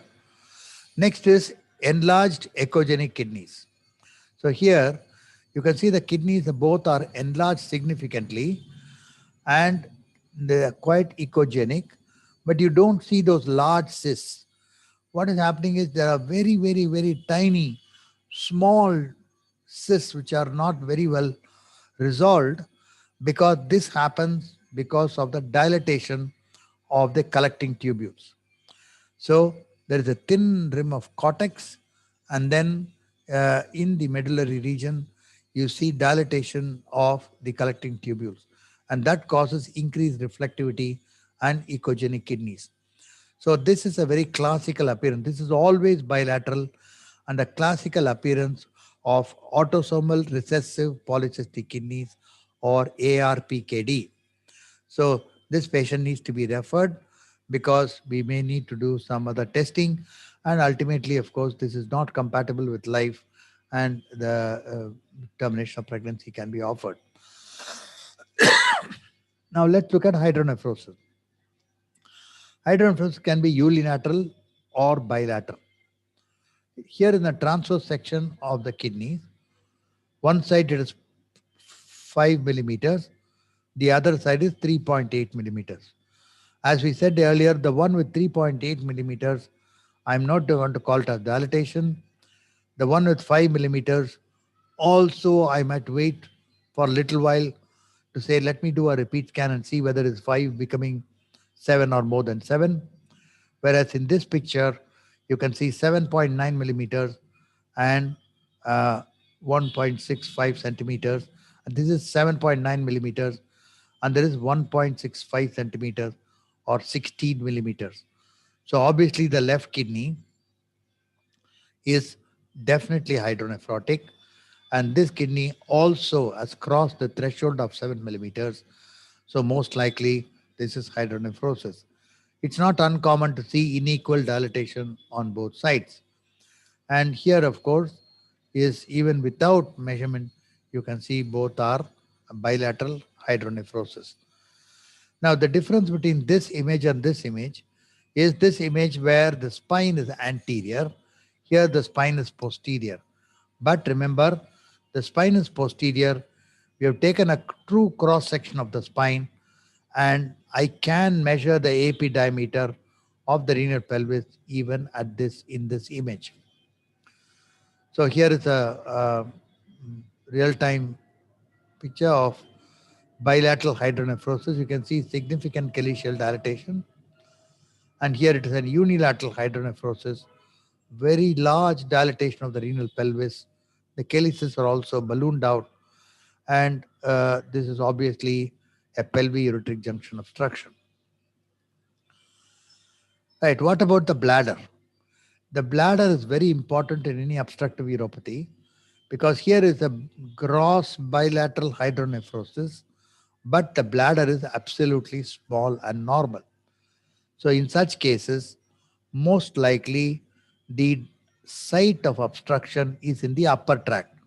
When I say upper tract, most often it is pelvic-ureteric junction obstruction, PUJ obstruction. As opposed to that, when you see bilateral hydronephrosis, you see a distended bladder. We tried also to try to trace the distal portion of the bladder where you will see a dilated posterior urethra. And when you see a dilated posterior urethra abruptly coming to a stop, then we call it as lower urinary tract obstruction. Remember, we don't use the word posterior urethral valves because lower urinary tract obstruction can be either due to posterior urethral valves or due to urethral agenesis, and these two sometimes can be very difficult to differentiate. So we just give the picture of lower urinary tract obstruction. Because when you counsel the patient, if you say post-urethral valves, you say, don't worry, after birth we can just fulgurate the valve and the treatment is available. Whereas if it is urethral agenesis, the treatment is going to be extremely, extremely different. Multiple surgeries may be required, so the situation is not so good. So that's why we have to counsel the patient correctly. So we just say lower urinary tract obstruction. Now, here is a fetus with a very, very large distended bladder, huge bladder. There's complete anhydramnios, but I'm not able to see any distal posterior urethra here. So what I will call it as, I'll call it as bladder outlet obstruction or lower urinary tract obstruction with severe anhydramnios. The next thing is when you're evaluating the urinary tract, as I said, we look for the umbilical arteries. So we can see the entry of the umbilical cord here, and if we go down into plane 14, you will be able to see the two umbilical arteries going on either side. And here there is only one umbilical artery which is going, the other umbilical artery is not lighting up with color. So obviously we'll call it as the a single umbilical artery. Now, if you can move your probe up and down and say, well, this is on the side of the stomach, so this is the left umbilical artery, or that's on the opposite side of the stomach. We can say that's the right umbilical artery. Well, this is banned completely by the PCPNDT Act, so we should not be elaborating on this. But strictly speaking, it is the genitourinary tract which we are evaluating. And the genitalia are inextricably related to the urinary tract.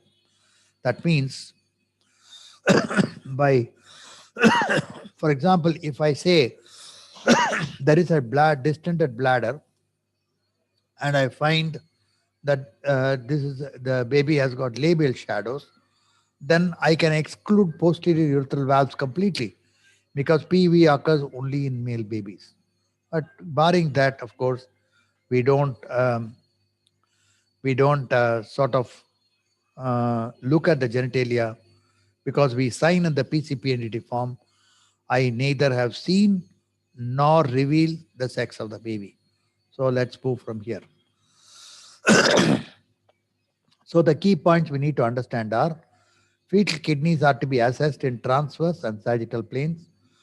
Identification of kidneys by means of the renal capsule and the fluid in the renal pelvis. The AP diameter of the renal pelvis greater than 7 millimeters is abnormal. Liquor is an important determinant of renal function, and color Doppler of the cord entry in the abdomen and parabladder helps to identify the umbilical arteries. So we'll stop here and take any questions if you have.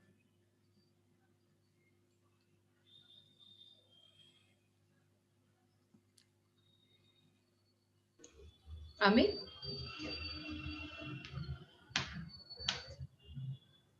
She's not there, doctor. Okay, I'll take. Yeah, I have it too.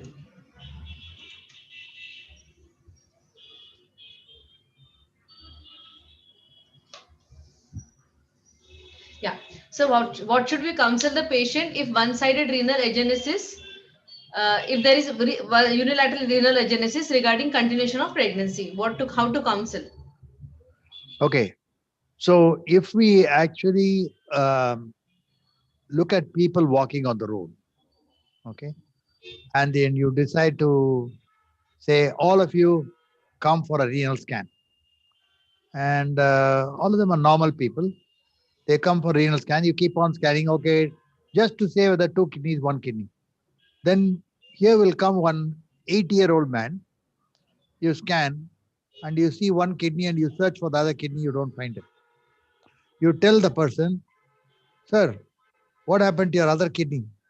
He says, I don't know. Any surgery done? No, no surgery done. I've never been to the doctor, thankfully. And then you say, man has lived an 80-year-old. What are you doing? Well, I was a college athlete. So this sums it up all. If there is unilateral renal agenesis, do not take decision on termination of pregnancy. But there's a very important thing that you need to do, because renal abnormalities can be part of an association which is called as the Vactal association, or the Vactal association is vertebral, anorectal, cardiac, tracheoesophageal, and renal, and limb anomaly. So this is something which you need to look for. What your responsibility is to do an extremely thorough scan of all these parts once more and rule it out. If it's an isolated renal agenesis, then please reassure the patient and say thank you very much. Only hope the other kidney will not get into trouble, at least in the in utero period. Right, sir. In case of a pelvic kidney, can lying down adrenal sign be seen? So anytime when there is the kidney is not in its location, the adrenal gland is quite happy to occupy that space. Yeah. Yes. In bilateral renal pelvic dilatation, how should we counsel these patients? Very good. So this happened in 1983. Renal pelvis dilatation was the first anomaly I diagnosed in a patient. So after finishing the scan, she asked me, she was about 30 weeks at the time. I told her, you got both your kidneys, baby's kidneys are dilated. She actually smiled at me and said, okay, doctor, thank you very much. What should I do now? That is the mother's question. In 1982, I'd started ultrasound just 3 months ago. I was very excited of finding an anomaly, but I had absolutely no idea about what to do with this patient. So I quietly told her, please go and see your doctor. She will explain everything. So she went to the doctor. Half an hour later, the doctor called me and said, You have given one anomaly. What am I supposed to do now?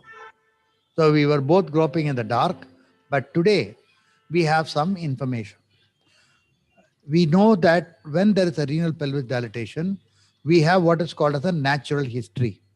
Now, what is the natural history? Any dilatation can do one of three things. Either it can progress, or it can regress, or it can remain static as it is. These are three options. But the bigger the dilatation, the lesser the chances of regression or remaining static. So when the renal pelvis is greater than 10 millimeters, it is highly unlikely it is going to regress. When the renal pelvis is between 5 and 7 millimeters, it could regress, or it could progress, or it could remain static. So we have to take it on a case to case basis and say severe cases, most likely it will progress as long as the liquor is good, right? Renal function is preserved. Present, not preserved means I do not know the extent of preservation. Renal function is present. And we have to continue. Right. So how to differentiate between the ureterocele with dilated bowels? Ureterocele strictly is beyond the scope of this lecture, but let me tell you that. Ureterocele has got a very typical appearance. Where is the location of the ureterocele? It is inside the bladder. So remember, a bladder within a bladder. You see a bladder, and inside that you see another bladder. That is ureterocele. It can be small, it can be big, it can just come and go. Bowel is always outside the bladder. Bowel is echogenic. Ureterocele will be cystic. Right. Sir, what is the color of two umbilical arteries around the bladder? Same or different? Beautiful question. Let me just show that again. Need to see that again. So I'm going to show you two pictures. Here we are going to assume that the umbilical artery is the other umbilical artery is present, let us say. If you watch this particular vessel, if I'm placing my probe here, is this vessel going away from the probe or going towards the probe? So this vessel is going away from the probe. If it's away from the probe, this has to be blue in color, but it's actually red in color. This vessel, if present, should be red in color. But in this case, what has happened is the operator has done a simple trick of called color inversion. So all we need to understand is when the probe is there, if it is going towards the probe or away from the probe. So let's go to the other one where we have shown you the there. So let's look at this. Right? Here you can see the vessel here. Now what is happening here? What is happening here? The umbilical arteries actually are going from inside the baby to outside the baby. The umbilical arteries are going from inside to outside because it's going away from the probe. So now the direction of this is going to go towards the probe. This also is going towards the probe. So both are in the same color. If you make this whole thing horizontal, if the spine is strictly at the 3 o'clock position, then one of them will be going like this, the other one will be coming down, and then you may have an alternate color. Here you can see both are going towards the same. Now with this information, let me go back to the other and then reinterpret that, and you will understand what I said. Now reinterpret this. Did the operator actually change the color or invert? So here what happens, this is the transverse section. This is the vessel. What happens to the umbilical artery? It is actually going out from here to here. This is the direction of the flow. When this is the direction of the flow, it is going towards the probe, and that means it is red in color. So this is fine. Whereas if this was present, this umbilical artery is absent, but if this was present, this is going away from the probe, and this would be blue. So blue and red means there are two umbilical arteries here because this is going away. So the color of the umbilical arteries only depends on the way the umbilical artery is situated in relation to the probe. It is not by default any color. So it can be blue or it can be red depending on how the probe is placed and how the vessel is towards the umbilical artery. So I'm sure all of you, when I said this initially, you would have accepted what I said. What I would have, what I think at least a few of you, he said, no, what you're seeing is not right. This doesn't go through the Doppler principle. Umbilical artery has to go only this way. If you had said that, then consider yourself learning the principles of Doppler very well. Right. Yes, sir. So if we accidentally find a hydrocele in the baby, how to explain and disclose the sex of the fetus to the parents?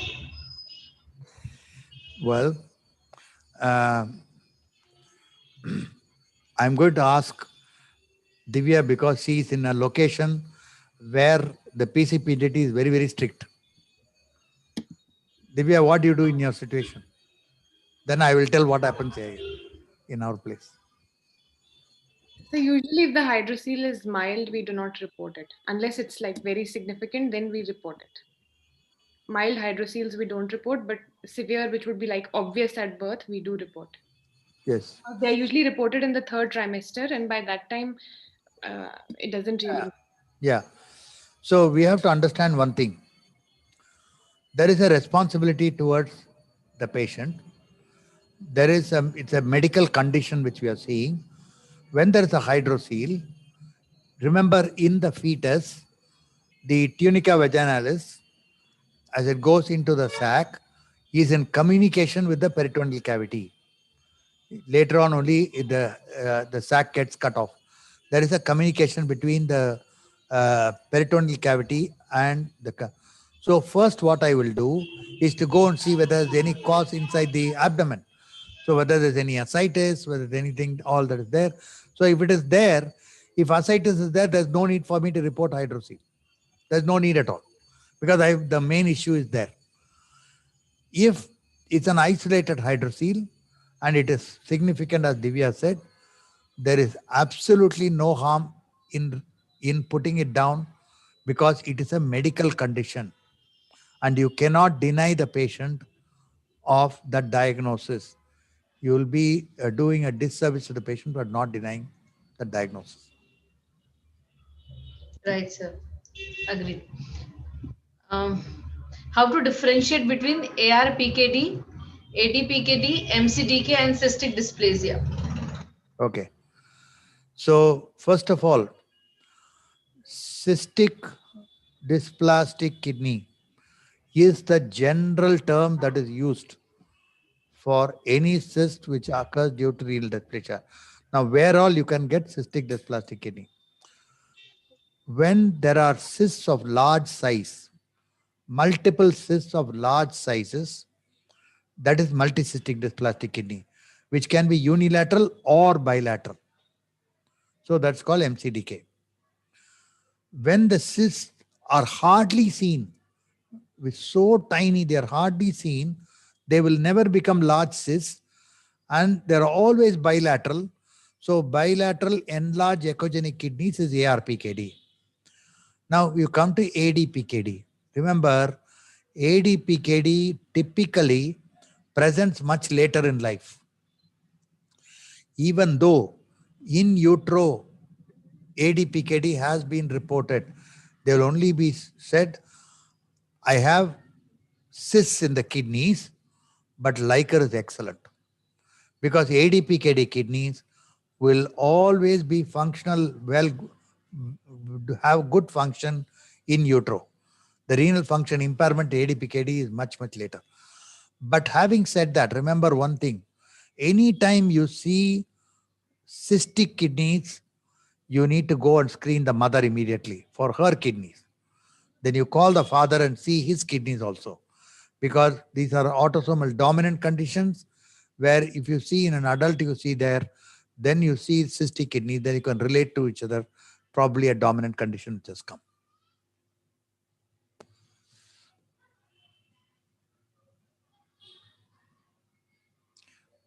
Unmute.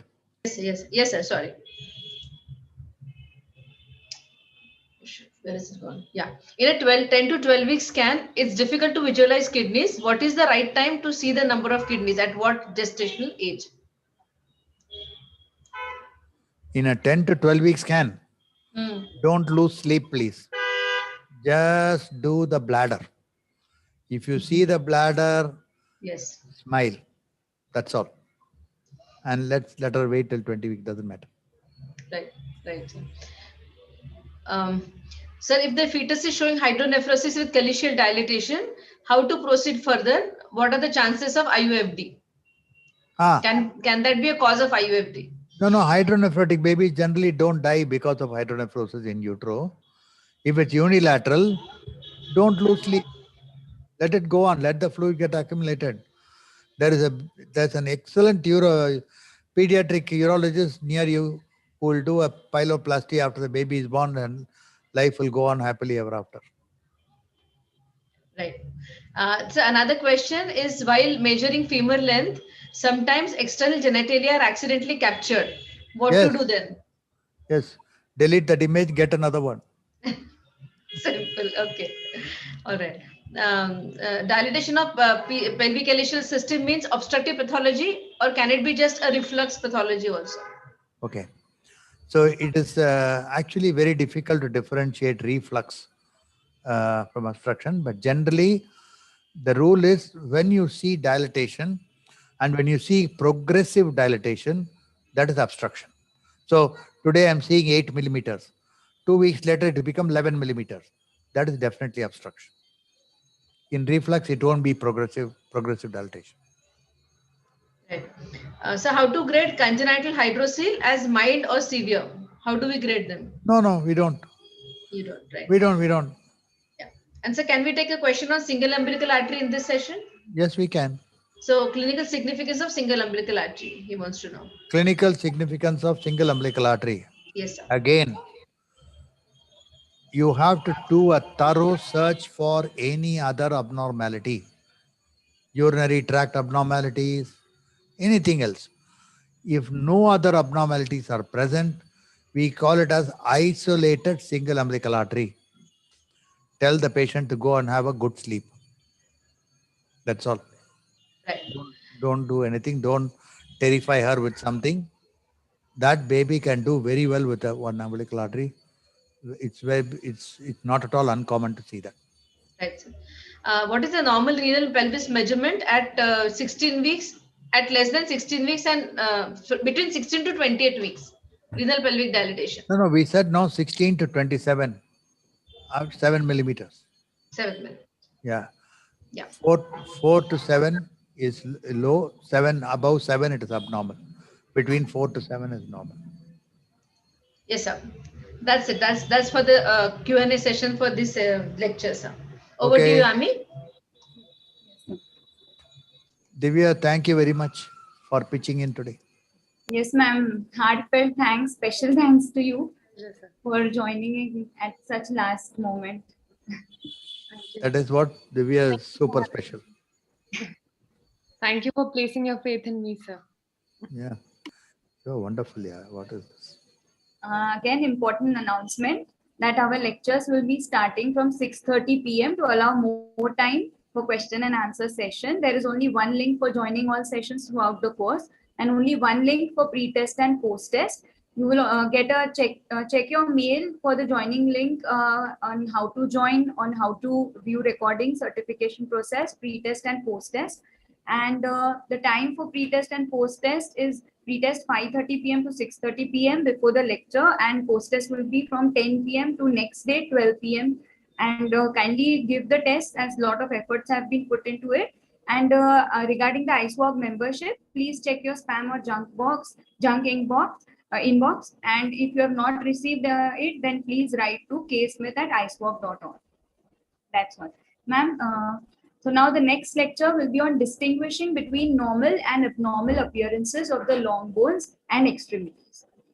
I invite Dr. Divya Singh, ma'am. She is MD, Radio Diagnosis, PGIMR, Chandigarh, Fellow, Advanced OBGYN Ultrasound, Mediscan, Chennai, currently Consultant Radiologist at Prime Imaging and Prenatal Diagnostics, Chandigarh, volunteered as trainer with ISUOG Outreach in Oman, and awarded by the Ministry of Health, Government of India, for providing ultrasound service to pregnant women in Chandigarh.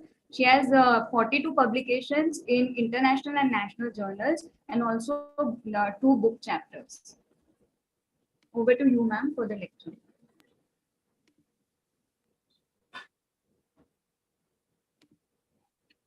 I hope my screen is visible. Yes, ma'am. Good evening. I have been assigned the task of speaking on distinguishing between abnormal and normal appearances of the long bones and extremities. At the end of this lecture, you will be able to describe how to obtain the planes required to assess the 4 fetal limbs correctly. You'll be able to recognize the differences between the normal and most common abnormal ultrasound appearances of the legs, arms, and the extremities. The key questions that we will answer in the subsequent slides are as follows. What are the key ultrasound features of plane 15, that is the plane of the femur? What are the key ultrasound features of plane 16, that of the leg? Ultrasound features of plane 17, the plane of the arm? Which probe movements are required to image the 3 long bones of a limb and extremity correctly? And which abnormalities should be excluded after correct assessment of these 3 planes? Now let us see where the limbs stand in the 20+2 plane approach. And as you can see in this slide, the limbs occupy plane 15, 16, and 17. Plane 15 being the plane where we see the femur diaphysis and measure its length. Plane 16, in this we see the 3 bones of both the legs, because remember, skeletal abnormalities can be unilateral, so you need to see both the lower limbs. We look for the 3 bones, both feet, and see the normal relationship of the legs. In plane 17, we assess both the upper limbs and look for the 3 bones of the arms, both hands, and the normal relationships to both arms of the hands. Now let us see what is required from each of this plane. As I said earlier, plane 15 is that of femur diaphysis length. We take an optimal section and then measure the femur. Once we've measured the femur, we need to check if the femur length is within the normal centiles. And if femur length is less than the 5th centile, then we need to start seeking for skeletal disorders. Remember, femur can also be short, if you remember from your lecture on biometry, in cases of early fetal growth restriction and Down syndrome. Coming to plane 16, this is the plane in which we see the 3 long bones of both the legs. So we see first the femur in both the thighs, and then the tibia and the fibula in the lower leg.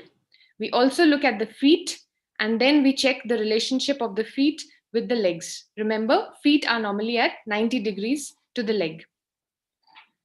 Of course, if you're able to assess this plane correctly, you would be again able to rule out certain skeletal disorders which cause bone abnormalities and look for abnormalities in position of the feet, for instance, talipes. Now coming to plane 16, which is the plane of the upper limb. Here you assess the 3 long bones of the arms, namely the humerus, radius, and the ulna. You check for the hands and see the relationship of the hands with the arms. As you can see here at the basic level, toe count in the feet and finger count is not required.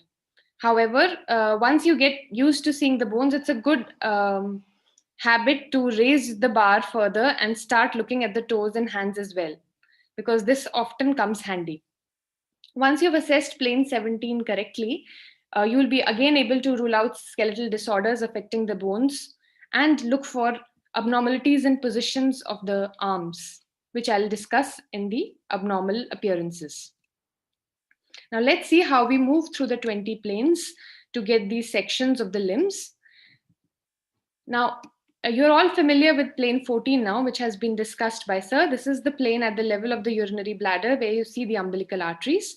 So to get the lower limbs, first you come to this plane at the level of the urinary bladder, and then you need to slide and rotate your probe in the fashion so that you get the long axis of the femur. So this is how you will get the plane 15, that is the femur diaphysis. Now, if you want to look at the lower leg, you would need to further slide, rotate, and angle your probe so as to see the tibia and the fibula.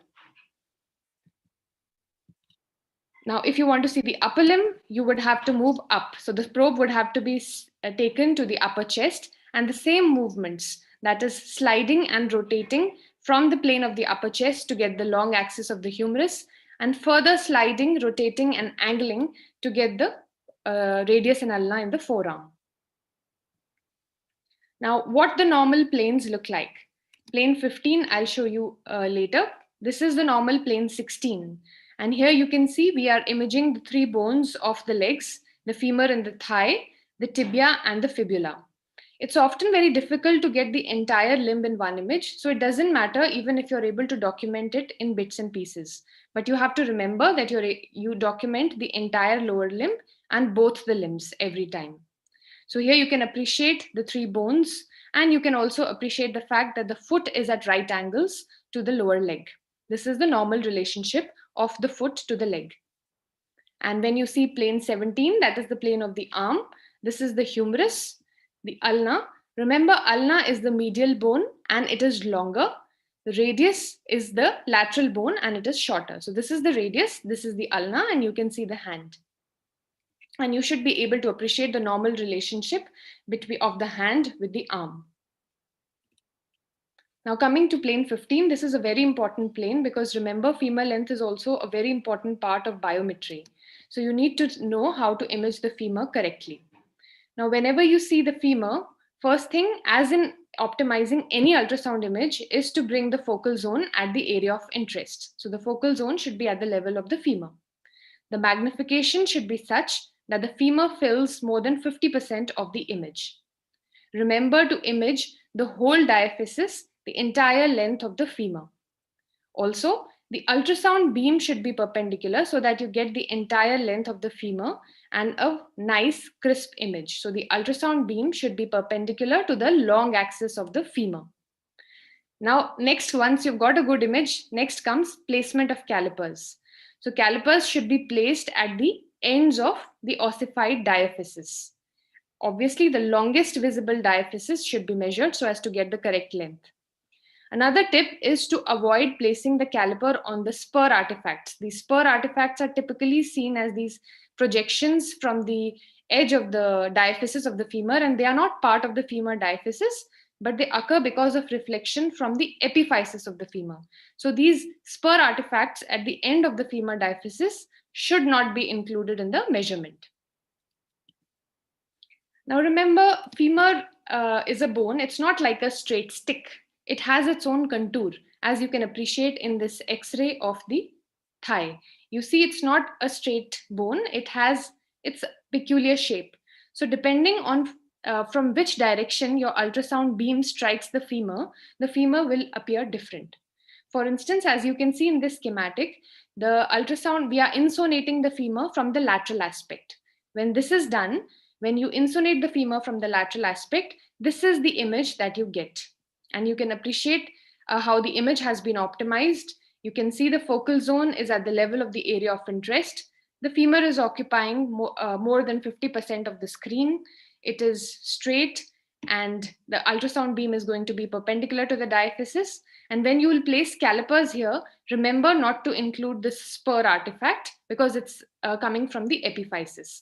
So the calipers would be placed from one end of the diaphysis to the other. What happens when we insonate the femur from the medial aspect? Now, as you see, it has a concave medial aspect, the normal femur. So if your ultrasound beam strikes from the medial aspect, this is the image that you would get.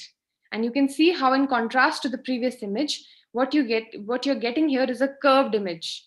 And this is a suboptimal image. This should not be used to measure the femur length, because it's going to cause underestimation of the femur length, and you're erroneously going to call it as a short femur. So whenever you get this kind of a curved image, please discard it. You need to change the direction of your probe so that you insonate the femur properly. And if a femur is insonated from the superior aspect, as you see in this schematic, when the ultrasound beams comes from the superior aspect, you again get a nearly horizontal and a straight appearance of the femoral shaft.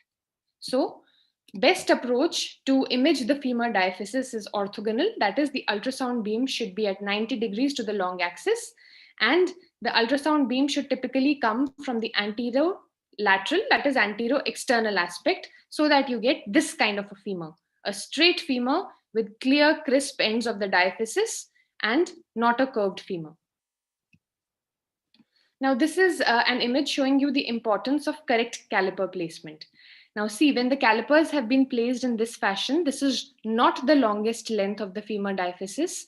And what is the measurement that you're getting? You're getting around 58 millimeters. And when you place the calipers from this end to the other, there is a jump of length of the femur by 5 millimeters. And how does this translate in terms of where it stands in centiles? So this measurement would fall below the 5th centile, whereas this measurement is above the 5th centile. So if you're not careful in your caliper placement, you can end up making a false call of short femur. However, if you have listened or heard what I said previously, you would understand that actually both these images are suboptimal and they should not be used for measurement of the femur, because we are not getting a straight shaft of the femur here. And actually we have insonated this femur from the medial aspect, and this is not the way to measure the femur. So this is actually a suboptimal image altogether to measure the femur, and this should not be taken. Of course, whenever you get a proper straight image, you need to place your calipers correctly so that you don't end up making a false call of short femur. Now, what are the key ultrasound features of plane 16? That is the plane of the leg. As we already know, in the plane of the leg, we need to see the 3 bones. That is the femur, the tibia, and the fibula. These 3 bones need to be assessed in terms of their length, echogenicity, shape, position, and movements. The tibia and the fibula are usually similar in length. You need to see the bones as nicely echogenic with distal acoustic shadowing, which kind of reassures you that the bones are normally mineralized. The bones are straight, they should not be curved or bent. By position, what we mean is the position of the foot with respect to the leg. So the foot should be at 90 degrees to the lower leg. And ultrasound gives you an opportunity, a brilliant opportunity to look at structures real time. So you must be opportunistic and use this opportunity to look for limb movements, because there are certain disorders in which lack of limb movements might actually be the first clue towards some abnormality. So always when you're assessing limbs, look for limb movements at the various joints. Again, an image showing you the bones, the femur, the tibia, and the fibula. Remember, the tibia is the medial bone and fibula is the lateral bone. However, both of them are similar in length when normal. Now, how do you image for the foot? This is what a normal image of the lower leg looks like. You see the medial tibia. This is the medial tibia and the lateral fibula. See, both the bones are similar in length.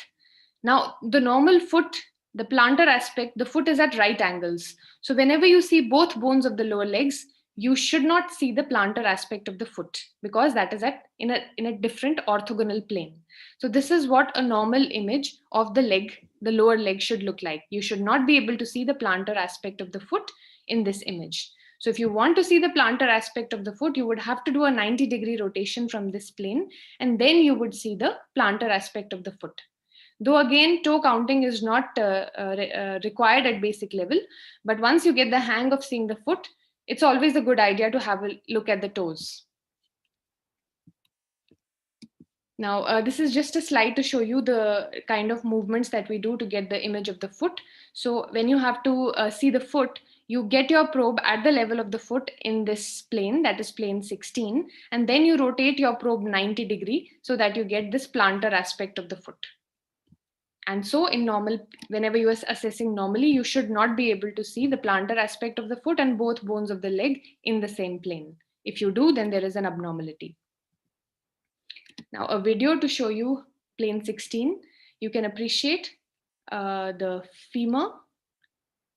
You see the flexion at the knee joint, and you see both the bones in the legs, the tibia and the fibula. And you can also appreciate the normal relationship of the foot, which is at 90 degrees to the lower leg. Now coming to the plane of 17, that of the upper limb. And here again, you can see the three bones, the humerus, the radius, and the ulna. Ulna is longer, radius is shorter. Ulna is the medial bone and radius is the lateral bone. And you should be able to appreciate the normal relationship of the hand with the forearm. Also, you can appreciate the hands. It's always a good idea to grab one image of open hands, because actually if you see open hands, you automatically end up counting the fingers, even though it is not recommended again at the basic level. And also open hands gives you the reassurance that the fetal neuromuscular system is fine, because a baby who's able to do normal movements of the extremities, it's kind of reassuring that the movements are fine. So it's always a good idea to image open hands whenever seeing the upper limb. A video showing you how to image the upper limb. You can see the humerus, the radius and ulna. You can also see the hand. And remember, both the limbs have to be imaged every time, because the abnormalities can be unilateral. So you don't want to end up missing abnormalities. Just to show you how a normal upper limb would look like real time. Also, good idea to see limb movements even in the upper limb. Now, which abnormalities can be excluded after correct assessment of these three planes? Well, if you look at the number of bones, there can be abnormalities in number. For instance, a bone may be missing, say the radius or the ulna. Then there can be abnormalities in the length of the bone. Remember, whenever we image, we usually measure the femur length, as we discussed yesterday also, and we typically eyeball the other bones. However, if we see abnormality in the femur length itself, then we make it a point to measure all the bones. Also, if on eyeballing we have a doubt regarding the length of the bones, we can always go ahead and measure them. So there can be abnormalities in length. Normally, a bone is seen as a crisp white echogenic structure with distal shadowing. So echogenicity gives us a clue regarding the degree of mineralization. So if there are certain skeletal dysplasias with hypomineralization, the echogenicity would be different. Then we look at the bones for their shape. Bones are usually straight. They should not be curved or bent. We look at the position, that is the position of the arms, the feet and the hands with respect to the arm and the leg respectively. And also we look for movements of both the upper limbs and the lower limbs. Now showing you the normal plane 17, that is the plane of the arm. And here you can appreciate the humerus, the radius and the ulna and the hand. This is another image of plane 17. Both the images are of the same fetus. This is a 3D rendered image, and this is a corresponding 2D image. What you can see here is that you can image the long bones of the hands, of the arm, but the hand, you cannot really appreciate the fingers. And this is actually a case of transverse limb defect, in which part of the hand is amputated. It's not visualized. So in order to, if you're not careful and you do not look for open hands every time, you might end up missing this. So that is why I stressed on the need to see open hands every time. Now we'll just pause this. First, I'll discuss this image on the left. And as it has already been labeled, it's a case of radial agenesis. So what we are seeing here is plane 17, that is plane of the upper limb. This is the humerus, and this bone is the ulna. Remember, there have to be two bones in the forearm. So one bone is missing, and in this case, it is the radius. How do we identify which bone is missing? That is identified on the basis of the deformity that you see. So depending on which side bone is missing, the limb would deviate to that side. So if the radius is missing, remember radius is a lateral bone, it is towards the thumb.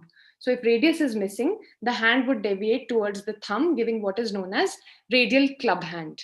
So in this case, if you were to see the hand clearly, you would notice that the hand would be deviated in the direction of the thumb. So this is the case of radial agenesis. If the ulna is absent, remember ulna is a medial bone. So if ulna is absent, the hand would be deviated medially, that is towards the little finger. Another thing which you can always do is compare with the length of the bone on the other side. So you know that ulna is longer than the radius. So depending on the length, you could do that, but it's not a good idea because sometimes the other bone can also be hypoplastic. So you basically need to rely on the kind of deformity you get to understand which bone is missing. Now here I'm showing you a case of fibular agenesis. You can appreciate both the bones of the legs on one side, but in this case, only one bone is seen in the leg, and that is the tibia. And in this case, the deformity that we get is an equinovalgus deformity, because remember, fibula is a lateral bone. So in that case, the foot would deviate laterally. So that's how you would identify fibular agenesis. Now coming to abnormalities in shape of the bone. Abnormalities in shape can result in short curved bones, as you see here. These are typically seen in patients with hypomineralizing disorders like achondrogenesis, osteogenesis imperfecta. However, this fetus, which had short curved bones not only in the lower limbs but also in the upper limbs, was due to a de novo 4q deletion. So a lot of things can result in abnormal bones. But the main thing is to recognize the fact that this bone is not normally shaped, it is curved, bent. Then there can be this wavy appearance of the bone, and sometimes you can even appreciate fractures within the bones, which are typically seen in osteogenesis imperfecta. Then coming to abnormalities in position. So as I stressed earlier also, the foot is at 90 degrees normally to the lower leg. And so you're not able to see the plantar aspect of the foot in the same plane as the both bones of leg. But here you can see that this is the plane of the lower leg, and you can see the plantar aspect of the foot as well. And this is a case of unilateral talipes. In this clip, I'll be showing you a case of bilateral talipes. You can appreciate that the plantar aspect of the feet are seen with the legs in the same plane bilaterally. So this is a case of bilateral talipes. Then it's a good idea to appreciate movements. As I stressed earlier, one has to look for movements in both the upper and the lower limbs. And if you are looking carefully, you can appreciate certain conditions in which the fetus has bizarre positions of the limbs. This is one such case in which there's a fixed flexion deformity at the elbow as well as at the wrist. So if you would scan, the baby would persistently keep its upper limb like this all the time. And this can happen with the various chromosomal and disorders which cause arthrogryposis. So this is something that you need to watch out for. In these conditions, sometimes in the legs, you might notice that the fetus keeps its legs persistently extended, does not flex at the knees. And so movement is something that you really need to watch out for. So at the end, the key points are plane 15, 16, and 17, that is the planes of the limbs, allow identification of their common pathologies. Whenever you are looking at the limbs, check the number of bones, check for their shape, their position, that is the position of the hands and the feet, and also look for movements. Your role is to distinguish between the normal and the abnormal appearances of the limbs, and any appearance which you cannot confirm should be referred for a more experienced opinion. Thank you.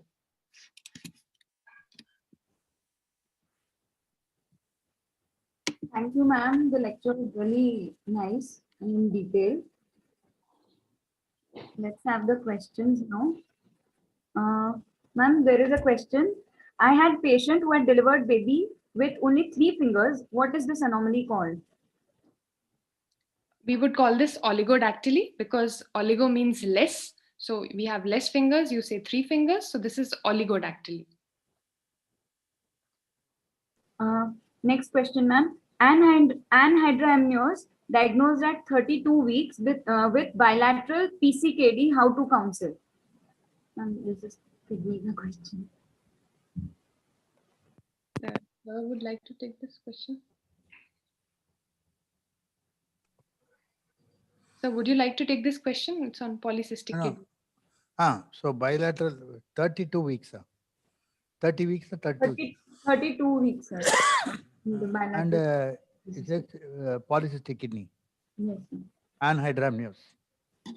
Yes, sir. Nothing. Allow her to deliver whenever she goes into labor. That's all. We don't do anything.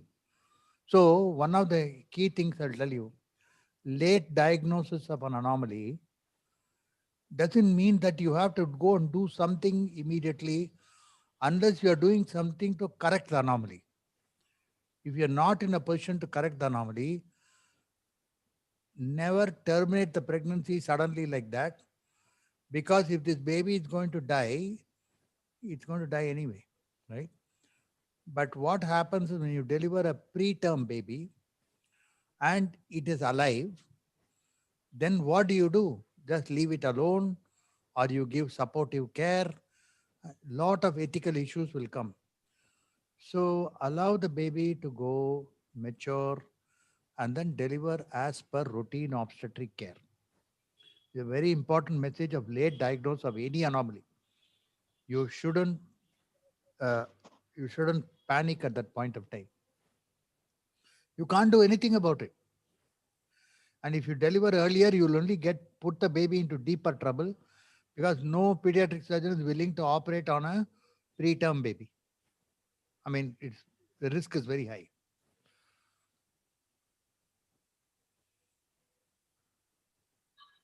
Ma'am, next question is probe movements for upper extremity. Please explain. As I said earlier, if you have to get to the upper limb, first you have to bring your probe to the level of the fetal chest. And then if you want to get the humerus, you need to slide and rotate your probe so that you get the long axis of the humerus. So the basic movement, first you come to the level of upper chest because there the upper limb would be. And then you need to slide and rotate your probe so that you can get the long axis of the humerus. Then if you want to get the bones of the forearm, you further need to slide, rotate, and angle. So you basically want to move your probe in such a fashion so that you get the long axis of the bones. Ma'am, what could be the reason of presence of a small hypoechoic gap in unilateral femur? All other long bones appeared normal. Polyhydramnios was noted. Unilateral hypoechoic gap, you mean in the diaphysis of the femur?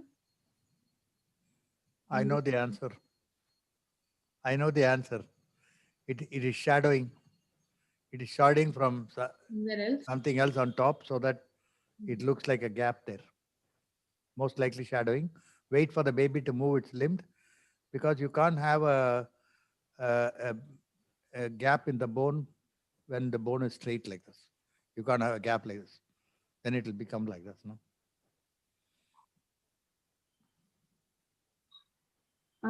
Can we diagnose polydactyly or syndactyly on ultrasound? Yes, we can. If you look and make a habit to count the fingers, polydactyly definitely. Syndactyly is a little difficult, but with practice it does come.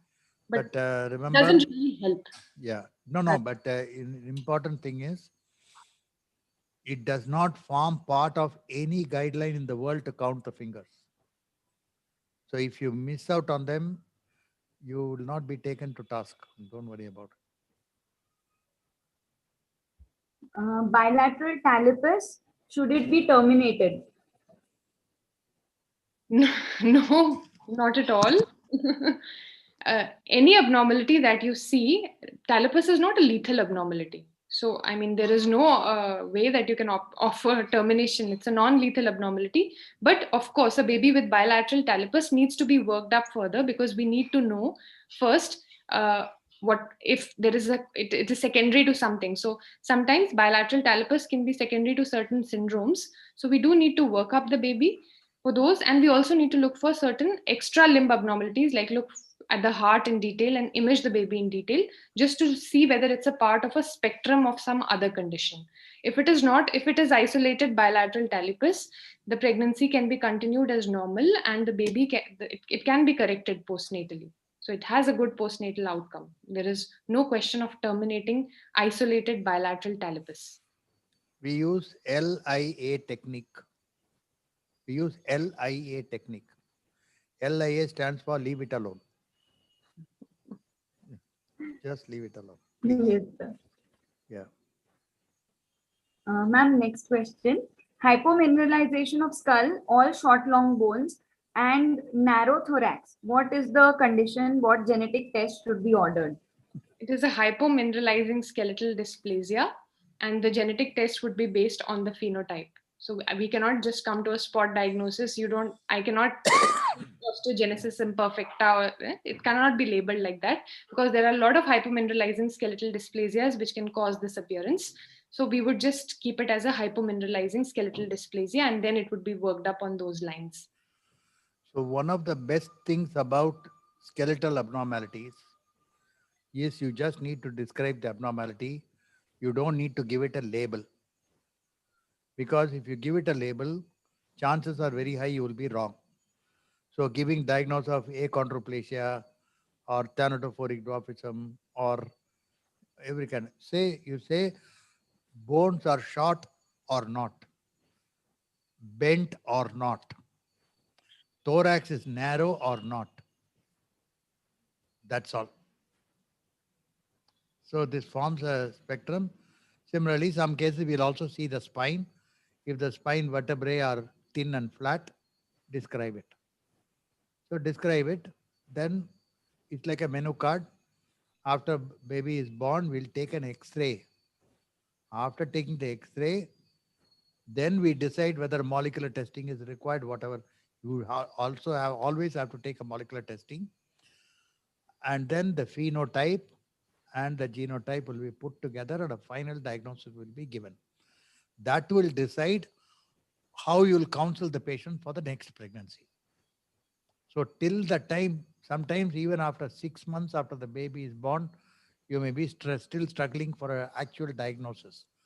But if you label a diagnosis, that label wherever, because the patient definitely will not come back to the same person.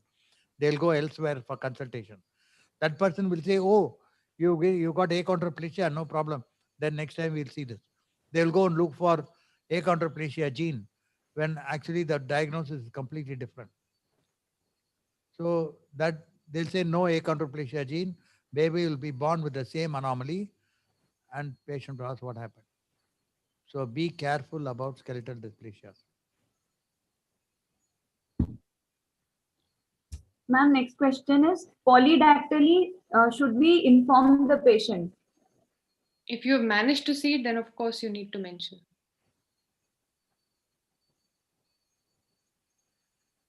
What is the significance of fused fingers?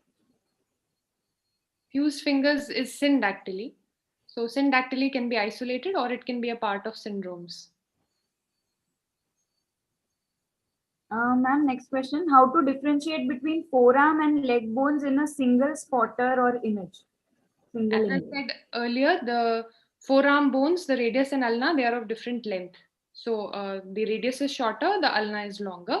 Whereas in the lower limb, the two bones are of same length. The tibia and fibula are of the same length. Kindly explain radial ulnar and tibial fibular agenesis with respect to the bone detection aspect again, please. See, what I said earlier was that the deformity that takes place either in the lower limb or in the upper limb depends on which bone is missing. So radius, as you know, is a lateral bone. So when there is radial agenesis, the radius is a lateral bone. If this radius is absent, the hand automatically deviates on the lateral side, that is towards the thumb. So the deformity that we get is like this because the radius is absent. So if ulna is absent, you know ulna is a medial bone. So when ulna would be absent, the deformity would be like this. The hand would bend towards the little finger. So depending on the kind of deformity that you see, you are able to identify which bone is missing. If the hand is bent towards the thumb and you do not see and you see only one bone in the forearm, then it's a case of radial club hand. If you see only one bone in the forearm and the hand is deviated towards the little finger, it's a case of ulnar club hand. Similarly, for the foot, if the tibia is absent, then the toe, that is the big toe, would be then the foot would be deviated in the direction of the big toe, and you would get a varus deformity, an equino-varus deformity, something like what you see in clubfoot. Whereas if the fibula, which is a lateral bone, if that is absent, then you would get an equino-valgus deformity, that is the foot would be deviated outside. So that is what. If you will just Google and maybe see the pictures of these deformities, you would understand what I mean. Ma'am, next question is, at how many weeks we say it's a late diagnosis, after what gestation? Late diagnosis? Late diagnosis. Any diagnosis made after the anomaly scan would be late, and especially after 20 weeks in our setting would be late, because especially if it's a lethal condition, then it's decision making and further testing also. If it's a non-lethal condition, then it becomes dubious. I mean, after the anomaly scan, anything which is diagnosed is late. How to explain the patient regarding asymmetrical long bone development? If there is asymmetry in the length of the bones, then obviously there is some problem, and the fetus needs to be worked up in terms of a skeletal disorder. So if you see asymmetry in the bones, you need to refer to a fetal medicine center, because this child needs to be evaluated further. How to counsel patient if all long bones are short and microarray in amniocentesis is normal? Can the pregnancy be continued? As sir said earlier, first, short long bones can have a lot of can be even due to non-genetic causes, like say growth restriction. So just because you have a normal microarray and amniocentesis, it doesn't mean that you've ruled out all possible causes under the sun, because remember, most skeletal dysplasias are actually not deletions and duplications, but single gene disorders. So they would not be picked up on microarrays.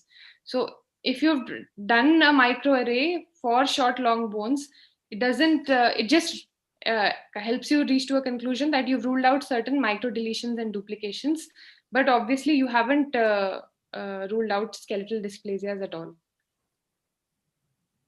So actually doing a microarray just for short long bones doesn't really make sense. If we miss to report talipus, is it medico-legal issue?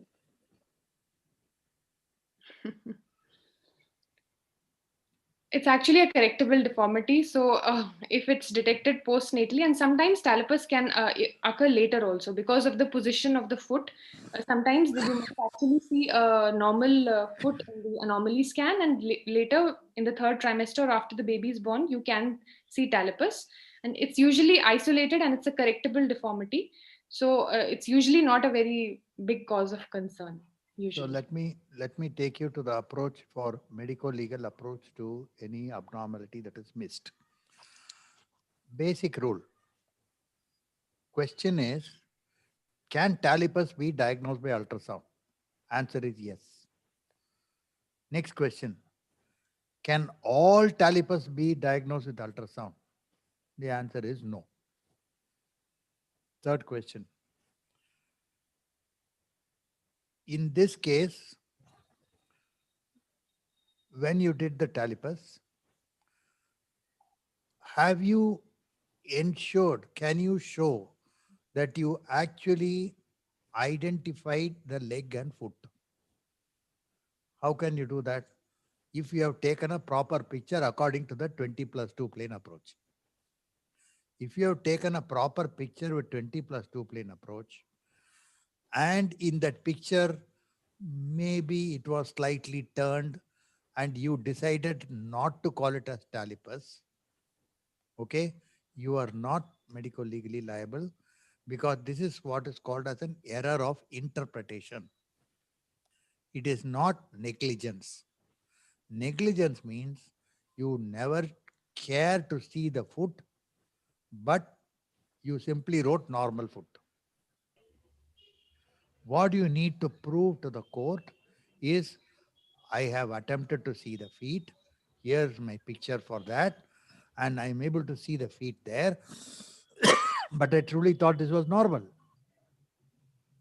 Nobody can say anything against it. Because when two doctors see for fever, one person says this is viral fever, another person says, no, no, this is malaria. Then you do the blood test, one of them gets proved to be right, or both of them proved to be wrong. It turned out to be tuberculosis. People can't go and do. All they will ask is, did the first doctor do malaria test? Did he do tuberculosis test? Was it indicated in the patient? If it was indicated as part of a 1 day fever, you won't go and do malaria test, isn't it? Whereas the other person may decide to have done it randomly and he might have got the answer. But the first person is not liable because it was only 1 day fever. There was no protocol of doing malaria test for all people with 1 day fever. So this is the general principle. Document 20 plus 2 planes. In that, there are 50 anomalies. All these 50 anomalies you take responsibility for. Beyond that, well, this is not part of standard for basic ultrasound.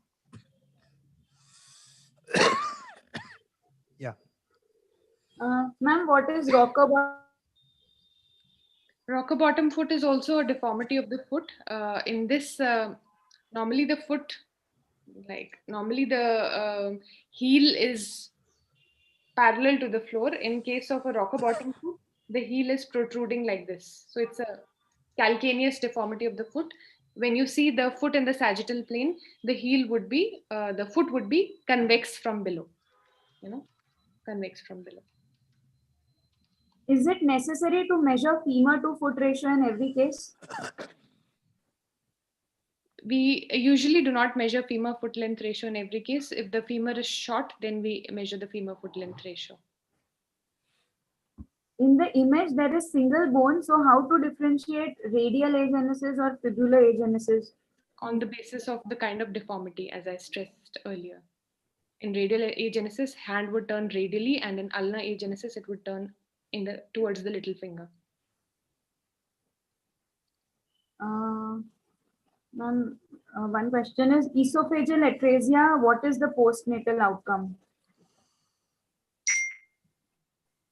There are different types of esophageal atresias.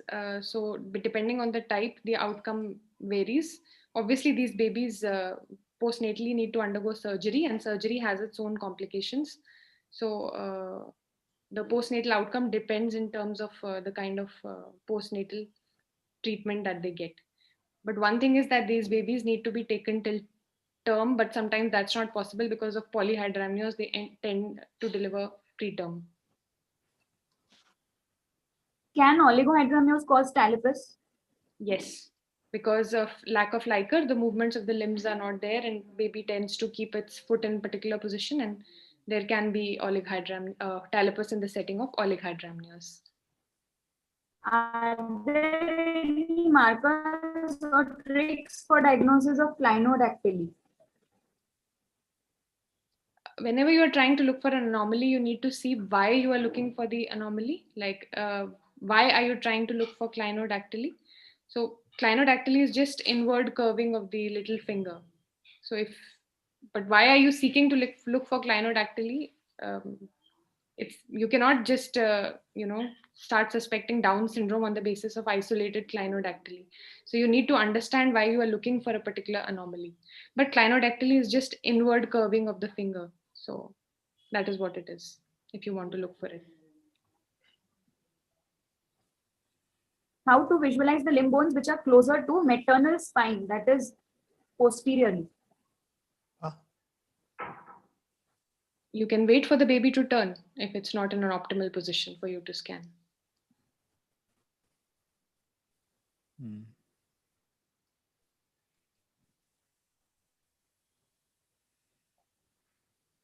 Sir, one more question. In level 2 USG, once it is given a report of normal anatomy, and then USG done in the third trimester by someone else reporting normal, and later on, if some abnormality is detected after birth, who will be held responsible for missing the abnormality?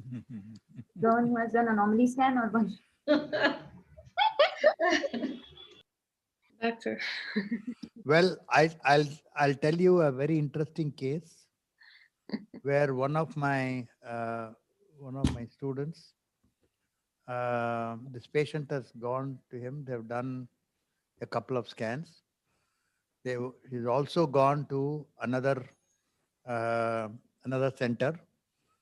Both these centers, this doctor had certificate from Mediscan, also had certificate from FMF, and also had a certificate from Royal College because an MRCOG was there. So this patient wrote a letter to me that these these two people have done the scans and the anomaly has been missed. This patient wrote letter to me, wrote to the Royal College, wrote to Professor Kipros Nicolaides, and wrote to the Medical Council of India. To me, he said, "You, this person says you are trained with you, and this is a Mediscan trained center.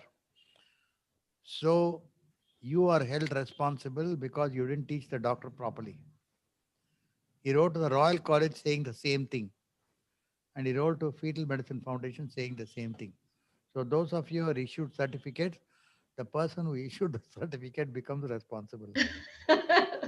And it was interesting to see that FMF wrote back to him and Royal College. Then it said, we are a certifying body. We cannot take responsibility for the action of the individual. So this is an interesting anecdote that happened. But if you ask who is responsible, let us first find out what is the anomaly. That is the important thing. Let us say anomaly was anencephaly. Okay, then most certainly both are responsible. Let us say unilateral microphthalmia. Unilateral microphthalmia. Then both may not be responsible. Say, well, we looked at it. We had a patient where we had done 2 scans, and then the doctor said the baby was born. Immediately the doctor said, "Doctor, baby is born, but no eyes." No eyes. I was shocked. I went back on my images and I found both eyeballs were there in the scan, including there was a lens. So I said, "Madam, this is not possible. This baby has got eyes." And she told me, "The baby is in front of me, delivered, and you are telling me that what I'm saying is wrong. Can you please call your ophthalmologist?" So the ophthalmologist was called, and then he declared this was a condition called cryptophthalmos, where there was a fusion of eyelids, and he said underneath the eyeballs are there. Now, can I be held responsible for not diagnosing cryptophthalmos? Definitely no. But if you go into the literature, Dr. Bhupati Vijayaraghvan has published a paper on how to diagnose cryptophthalmos. But that one case. So depending on what your own peer group will be able to diagnose or no. All I will tell is at the time, I will tell the lawyer, please talk to Divya Singh and ask her to come and give an expert opinion whether this anomaly can be diagnosed. She will also tell me I can't diagnose this. So that's what it matters, depending on what anomaly. Most litigations are because of missing limb anomalies. And this is where you need to be very careful about. All the 4 limbs and the 3 segments must be seen before you put it down as normal. Again, mark my words. You measure the femur length and you report femur length is so much and no anomaly seen. And then this baby has got his hand behind and you only this portion is present, this portion is completely absent.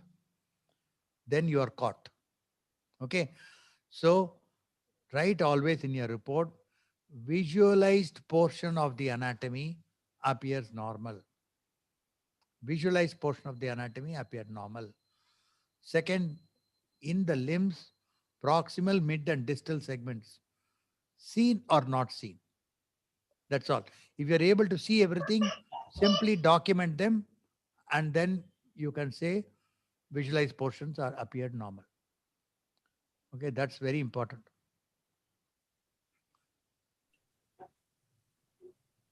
Sir, last two questions. Is 20 plus 2 plane, can it be called as anomaly scan? See, the 20 plus 2 plane is the anatomical evaluation of the fetus. Yes, it is called as anomaly scan. By doing this, you can rule out 50 anomalies. They are the most common also. Mike, unmute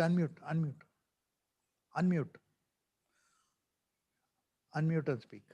I mean. Sir, I don't know if it's the problem only with me. I am not able to hear you well. The audio is little lower. Even there are comments in the chat box. If you can be a little louder. Yeah. Now it will be big. Yeah. Better, sir.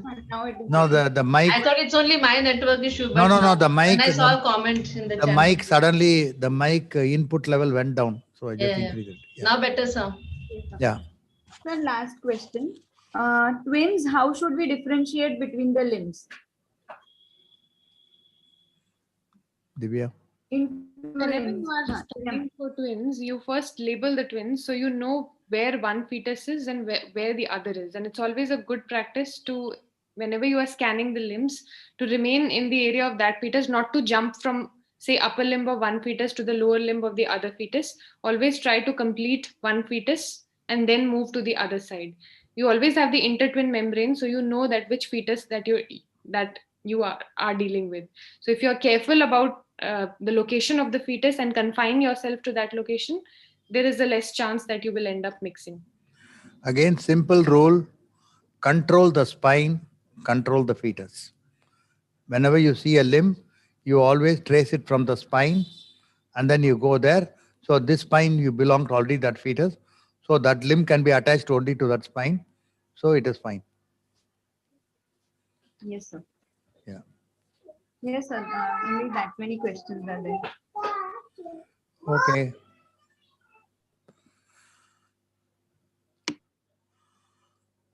Okay, we'll move on to the next one. Sir, I invite you for the last lecture for today's session, making a decision, normal or not. Yes. Okay. So we had discussed all that just now, making a decision normal or not. The question is, when you see some images, and then there are some images where you are absolutely sure there's something abnormal. There are some where you think there may be something abnormal, and the others you're absolutely sure it is normal. Now, in ultrasound, please remember, the more sure you are about normal appearances, the better will be your anomaly pickup and the less false positives you will make. So that is why we keep saying the importance of, actually, I feel the word basic training is wrong. It is training to see fetal anatomy the way it should be, and understanding the anatomy and making a decision that this anatomical plane is the correct plane to be taken, and whatever findings there are, the anatomical landmarks that are seen, is normal for this period of gestation. It is more difficult to call a fetus as normal than abnormal. Let's see. Here, what you do is we describe how to perform a transverse overview sweep of the fetal body from neck to sacrum. Recognize differences between normal and most common abnormal ultrasound appearances that can be excluded by the transverse overview and sweep. So what probe movements are required to perform a transverse overview and sweep of the fetal body correctly? Which parts of the fetal anatomy are best assessed using overview or sweep? What are the key ultrasound features that distinguish between correct and incorrect view of a vertebra in cross section? and which abnormality should be excluded after performing a transverse overview or sweep correctly. So transverse sweep is overview plane 2, right? So 20 plus 2, first one we saw the sagittal view, and this is the transverse view which you do it at the end. Transverse sweep from the neck to the sacrum, full assessment of the thorax, abdomen and pelvis, visualization of vertebrae, anatomical landmarks which are seen. So you start from here, okay, from the neck. You keep on doing transverse, transverse, transverse. Keep your probe according to the curvature of the spine and then come all the way up to the sacrum. This is what you do. So slide, then you rotate slightly. Slide, then you rotate slightly. Then you keep on sliding, then you rotate slightly. And you rotate, then you slide. So you keep sliding and rotating according to the need and the curvature of the spine. Now let's see what happens here. These pictures actually show you what is the location of the spine in different fetuses. This is 12 o'clock, 2 o'clock, 3 o'clock, 7 o'clock, and 9 o'clock. So when you sweep through with the spines at different positions, obviously you will get different views of the anatomical planes as you see. So here is a spine at 12 o'clock. That's a spine at 12 o'clock. Slide from head to down up to the sacrum, that you can see the sacral spine going all the way here. So let us move it very slowly. I'm going to move it slowly.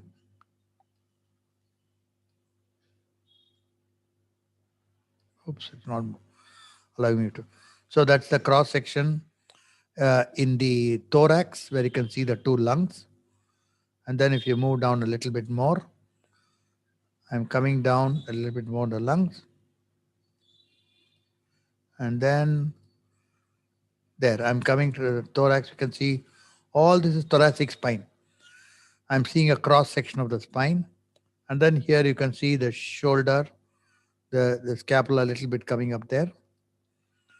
And then coming down, then you come to the stomach. So then you understand you've gone away from the thorax, then you're coming to slowly the lumbar region. And those are the two ribs, that's the 12th rib, which you can see there. Then you come down a little bit more, then you start seeing the kidneys, right? And then you start coming here, coming to the bladder. But because the bladder is so much anterior, you see a lot of shadowing from the spine here. Now in this, I don't know whether you noticed, I'm going to show it again like this. You need to notice a very important thing. Watch this and let me do that again. And I'm going to say, please watch the spine as you keep moving down in this portion, which is close to the cervical spine.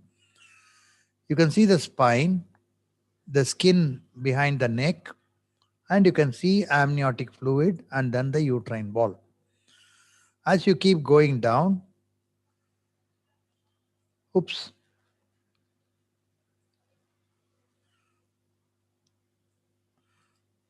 As you keep going down, what happened here? You can see the skin over the back is abutting the uterine wall and there is no fluid. This is not a good idea. You need, for evaluating the spine, this is the best position, spine at 12 o'clock. But you always need to have some fluid on that side, because if there's a small spina bifida with a meningocele, this will get hitched against the wall and it will get flattened out and you will miss it completely. However, here you can see the three ossification centers of the spine very, very clearly. You keep going down all the way up to that point and do that. So here again, slightly. The 1 o'clock is an ideal position of the spine, but again, there is no fluid between the spine and the uterine wall. We don't want that situation. Now, this is also a good position, almost like 2 o'clock position. And here, let us see what happens. So you can see lots of fluid here. This is fantastic because once you see so much of fluid around the spine, I have the opportunity to see the skin line, which is continuous and it is there. So I don't see any bulge there. So the crux is having fluid between the spine and the uterine wall. Now, what happens when the spine is in the 3 o'clock position? Sorry. Now, this is a good position to observe the spine, thorax, and the abdominal structures. Because when the spine was at 12 o'clock, you are having shadowing of the spine into the abdominal structures. Whereas when it's at 3 o'clock, as you watch now, see the abdominal, that's the heart and the stomach and the entry of the umbilical cord, the bladder, all those things are well. So this is a good position for seeing the abdominal structures. Now next we go to when the spine is in the 7 o'clock position. Once the spine is in the 7 o'clock position, the baby is almost like lying on its back. So obviously it is good for you to see structures which you can see from anterior. There, you can see a beautiful, you can see a beautiful image of the, oops, what happened? This is going away like that. Yeah. So let me stop here at one point and show. It's not working that way. So what you can see is here, you can see that the heart is seen much better because your ultrasound beam is coming from here and not shadowing from the spine. So this is good not only for the heart, it's also good for abdominal structures. There, stomach, portal vein, the abdominal circumference, bladder, everything is seen so beautifully, right? Then you go to 9 o'clock position. Now what happens in 9 o'clock position? And here is a case of spina bifida. Okay. So spina bifida, spine is in 9 o'clock position. So just watch the spine as we go. Right? As I'm coming down, there. Oops. Why it's not doing that?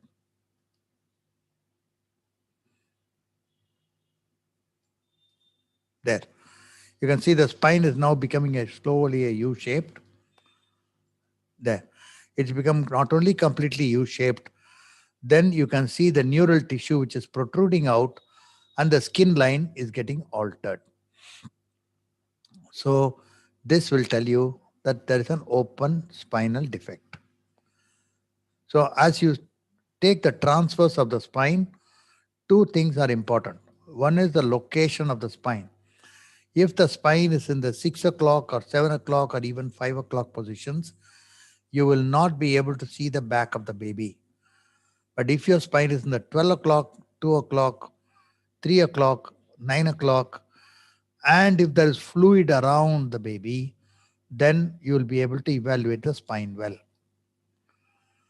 The next thing, of course, is your cranial signs. So you can see the head sign, which you see the lemon sign, the banana sign, and you can see the spine, a U-shaped spine, which is here. U-shaped spine. So this is spina bifida. And in the long axis, you can see the two lines of the vertebrae here. And then when you come to the sacral region, suddenly there is a bulge and neural element is projecting. So sagittal view, transverse view, and the intracranial structures obviously there is an abnormality. So the rule is here, confirm any abnormality in more than one plane. So in the transverse section, I'm seeing look like a U-shaped spine. But immediately I'll rotate my probe, do a longitudinal section, and ensure that I see that same anomaly here. When I see it in two planes, I can definitely confirm that there is an abnormality. So let's come to the thorax. When you do the 4-chamber view, right, what can you can rule out situs abnormalities. You can rule out atrioventricular septal defect. As you can see here, the crux of the heart is missing. You can also look at an univentricular heart. This side, the chambers are not seen, only one ventricle is seen. You can also look at ectopia cordis, where the heart is protruding out of the thorax. And you can see significant pericardial effusion, where the heart is floating in the fluid. The difference between pleural and pericardial effusion is in pericardial effusion, the lung is pushed back, as you can see. In pleural effusion, the lung will be floating. So, what about the lungs? So, I can see two symmetrical lungs, and these are echogenic and uniform in echo texture. So, I can rule out congenital pulmonary airway malformation. And this can be several types. You can see an enlarged echogenic lung, or you can see cystic areas, which could be macrocystic or microcystic. Next is diaphragmatic hernia. So when I see something else in the thorax apart from the heart, and you can see the stomach is close to the heart and the heart is pushed to one side, I can diagnose diaphragmatic hernia. Then significant pleural effusion. So here you can see in pleural effusion, the lungs are floating in the pleural fluid. And it's important that this measurement here between the lung and the chest wall, inner chest wall, should be more than 4 millimeters. Then you can look at skin edema. So you can see along with the pleural effusion, there's also skin edema. And you need to confirm in at least two planes, right? Right. Now, transverse sweep overview 2 of the abdomen. What can you exclude? First is situs abnormalities. So here you can see the stomach is on one side, the apex is on the other side. So this is obviously a heterotaxy. Stomach is on one side and the apex is on the other side. Second is ascites, very easily made out. Small or absent stomach. Duodenal atresia, double bubble with the continuity. And echogenic bowel. Here you can see significant brightness in the bowel. And you can see gastroschisis and omphalocele, which both can be identified as was said. So just in the transverse sweep alone, without doing anything else, you can diagnose all these anomalies. Then you come to transverse view of the abdomen, second again. So what you see here? Bilateral renal agenesis, complete anhydramnios, cystic renal dysplasia, as we saw earlier, lower urinary tract obstruction, bladder, renal pelvis dilatation, and sacrococcygeal teratoma. So here it's single umbilical artery here, 2 vessel cord, and then you can see sacrococcygeal teratoma. So what I'm trying to say is by doing the transverse sweep, you will be able to pick up all this. So what is about making a decision here? When you encounter a structure or measurement which is not compatible with normal views and biometry, so there is a variation. You are expected to see this, but I think it is not looking the way it should be. First thing is you confirm in more than one plane. Longitudinal, transverse, maybe oblique, do whatever. You try to reproduce it in the multiple planes. Second is remeasure. Confirm the measurement at least twice, making sure that this is the correct plane of section. Classical example for renal pelvis the way you should measure. Then continue to complete the ultrasound scan and assess whether the abnormal structure measurement can be reproduced. So you go and finish off the other parts and then come back again. And another very important thing while doing target scan is you place your probe, then you suddenly find an abnormality. Let's say there is a spina bifida. Then immediately you come to a conclusion that there is spina bifida. For you, the closure has already come, that you have made a diagnosis. But for the scan, the closure has not come because you should leave off that anomaly, go and look at the rest of the fetus, making sure all the other parts are normal, then finally come back and redo the part of the anatomy. That way, you will not miss associated anomalies. Now, share with the parents your concern that the fetus may not be normal only when the scan is finished. Important because as you are scanning the patient, some people have the habit of commenting, oh, you can see the head, see how beautiful this is, then the limbs are moving, this, that, and all that. The moment you find something, you start exclaiming, oh, there's something here. And when you do that, suddenly the patient becomes very anxious. Then she goes into a shell, then becomes very difficult after that. Be calm, finish off the entire scan. You tell the patient, I will tell you once I finish. I must come to a conclusion first before I can share the information with my patient. And if I find that uh, there is something which I don't understand, we said, okay, there's something unusual. I need to talk. I need to talk to the concerned person, and I talk to my superior, or I can get a second opinion before I can give the completion. So let's see this. Is this posterior horn measurement more than 10 millimeters? This is a lateral ventricle measurement. So I put one here, I put one here, and here it is 10 millimeters, here it is 9.6 to 9.9, and then it is 10.4.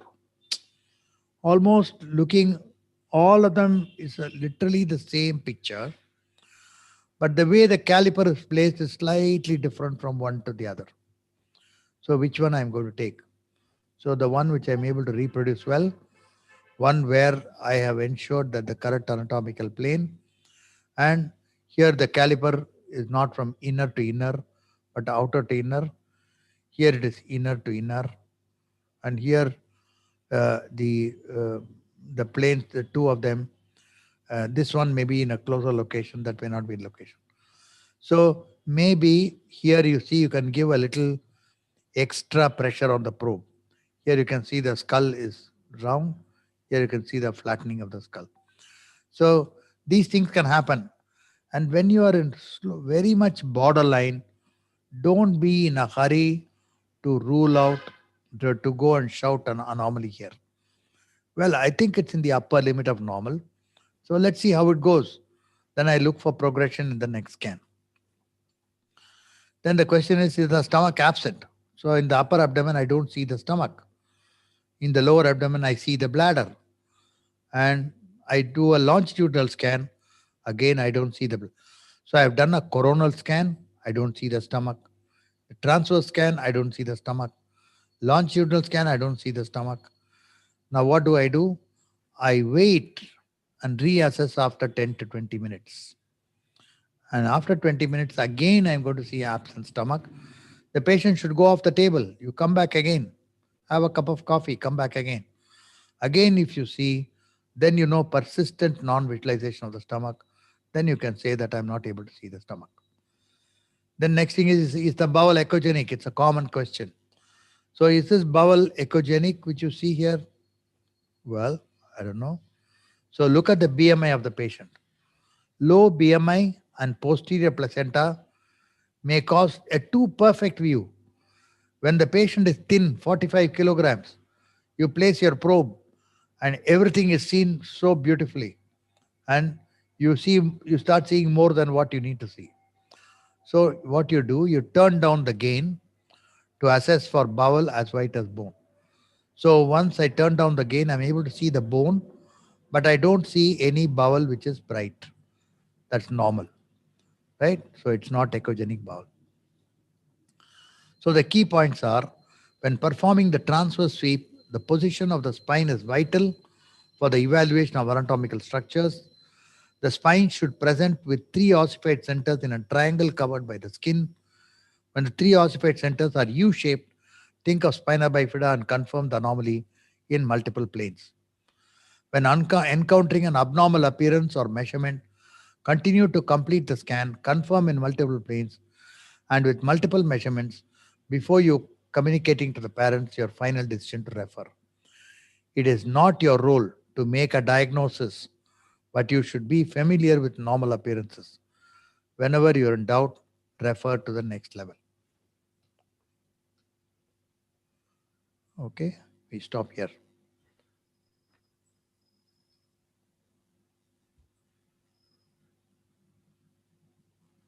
Thank you, sir. So now we'll take the questions. Yeah.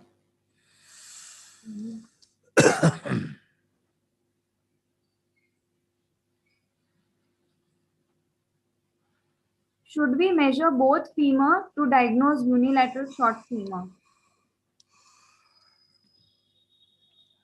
Divya, you want to take it? Yes, sir. Should you measure both femora? See, if one femur is short, it would be obvious on eyeballing. So you will then obviously end up measuring it because you have to see all the long bones of all the limbs. So obviously when one femur appears short, you would end up measuring it. So let's put it like this. If the first femur you measure comes as less than 5th centile, then I will certainly go and look at the opposite femur to know whether that is also in the less than 5th centile. Then I will ensure that I measure all the long bones. Now, if the first femur you measure is normal, 50th centile, then you lose interest in the femur. But you look at the other femur, as Divya said, visually, if it appears almost the same, that you don't need to go and measure. But if you see an obvious looks like small, then definitely you must measure.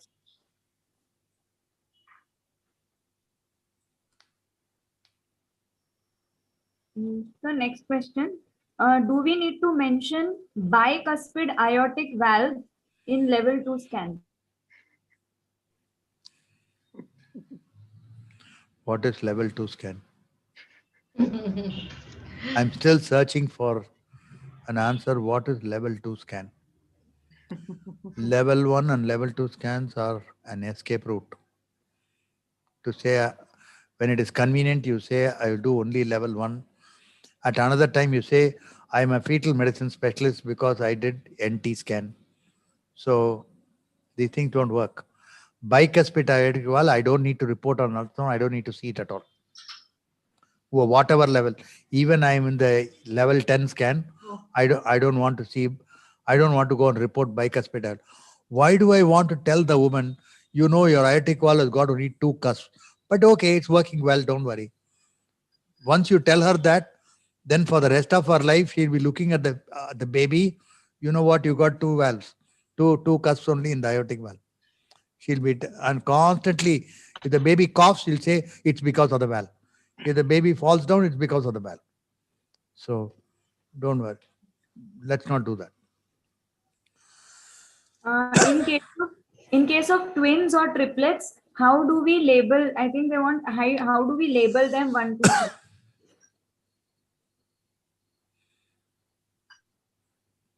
Okay. Okay, let's do some math. Okay, I mean, let's do some pictures. Are you aware that in the uterus like this, oops, I'll have to go away from here 1 second. Yeah. I don't know why we get fond of these virtual backgrounds.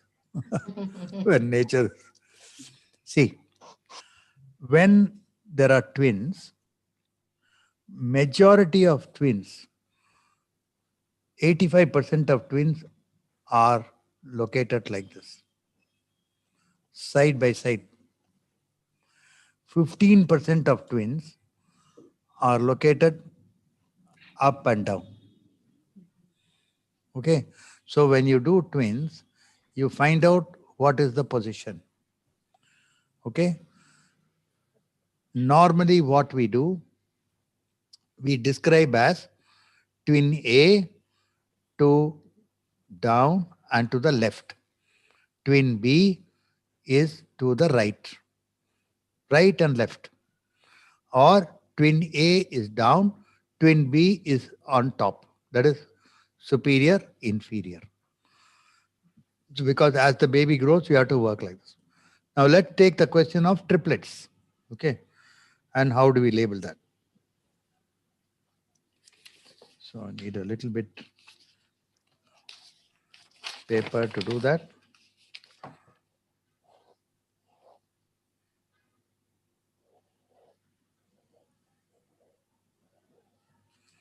So let's say now this is your cervix. So that's a triplets. Okay. What we do is the fetus which is closest to the cervix, I call it as A. Okay. Then I go in an anti-clockwise direction. I go in an anti-clockwise direction. I call this as B. Then I call this as C. A, B, C. We go in an anti-clockwise direction.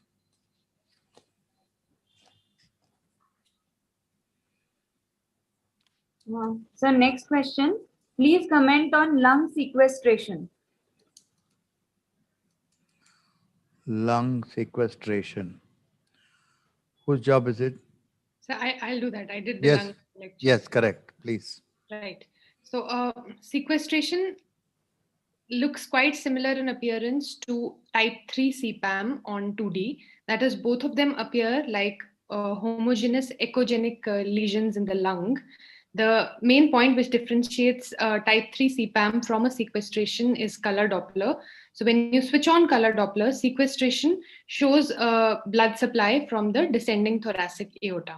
The normal lung does not receive vascular supply from the aorta, but a sequestration receives a blood supply from the aorta. So when you switch on the color Doppler, if you see a vessel from the thoracic aorta supplying that echogenic portion of the lung, then that is a sequestration.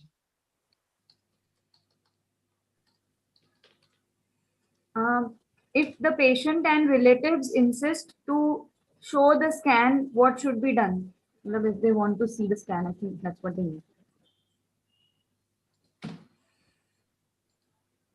Yeah. Okay. If the patient insists on seeing the scan, so why should the patient not see the scan? Because your PCP does not allow it, is it? No, I didn't. Is it because of that? The PCP don't allow to patient to. Well, they came and told us also that why do you want to show the baby to the mother? And remember when ultrasound was coming, one of the big things about ultrasound is it's creating a bond between the mother and the fetus. True. Okay. And everybody is excited. They have a right to see their own baby. So let me ask you another thing. You go and take a CT scan, correct? And CT scan, the report is given. They give you a big bag with big pictures.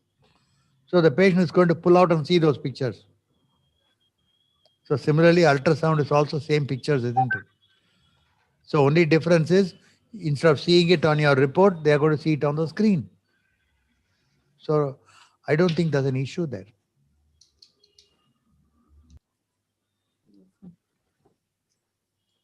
Stomach bubble was not seen at 16 weeks, then it was seen at 18 weeks. Is anything needed to be done specifically in the next scans?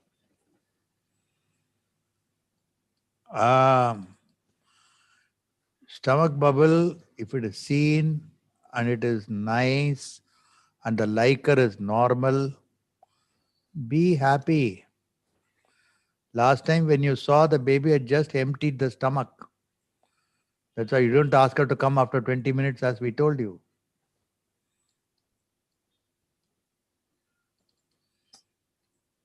Sir, please share the BPD head circumference FLAC standard measurement charts. Yes. I got ready. I'm going to do that for you. And if you are, somebody asked for rocker bottom foot, is it? Yes, Sometime back? Yes, sir. Okay, just to show you rocker bottom foot. Divya, you can explain this. See, normally the plantar aspect of the foot is flat as compared to the surface. Here you can see that it's slightly convex. So this is what a rocker bottom foot is. The bottom of the foot is convex. Yeah.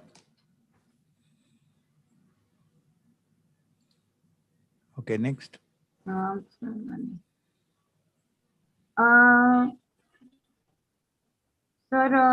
on the internet, there are many charts which are good for Indian scenario.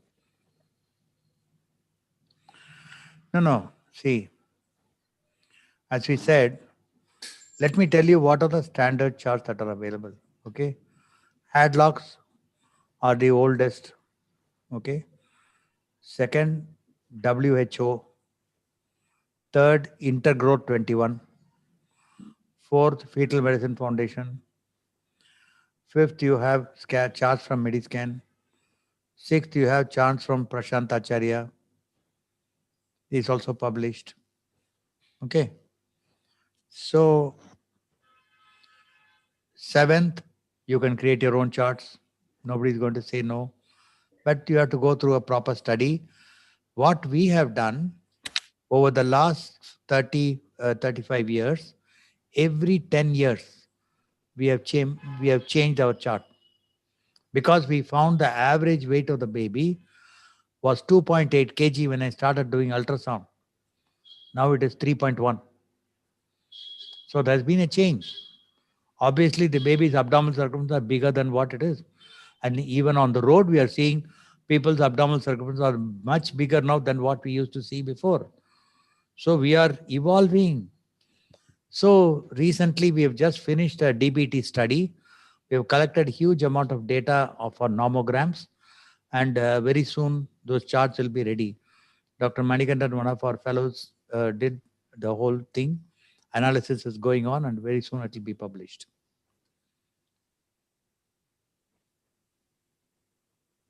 Sir, can you show video of thoracic aorta blood supply in sequestration of lungs?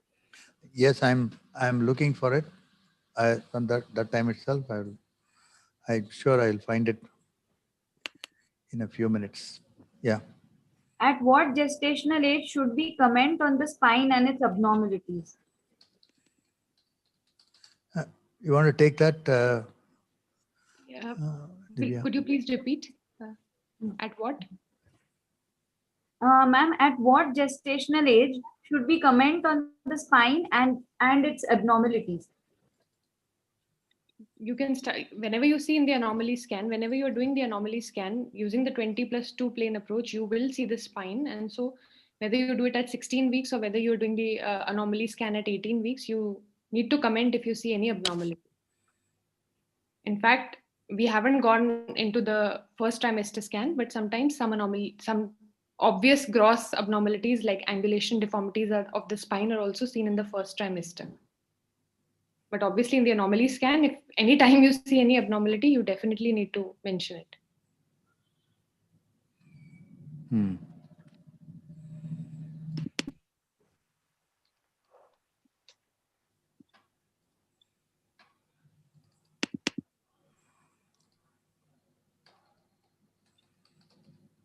Question. Is there any importance of diaphyseal end and epiphyseal spur distance in the third trimester? No, the distance, it has no relevance. Will you please show proximal ventricle through sutures? You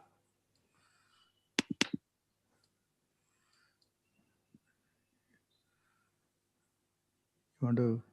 So the proximal ventricle, if you want to see the proximal ventricle, as Titya told you yesterday, you need to insonate from the back of the head. So you will insonate from the lambdoid suture at the back, and then you would be able to see both the lateral ventricles together. Yeah.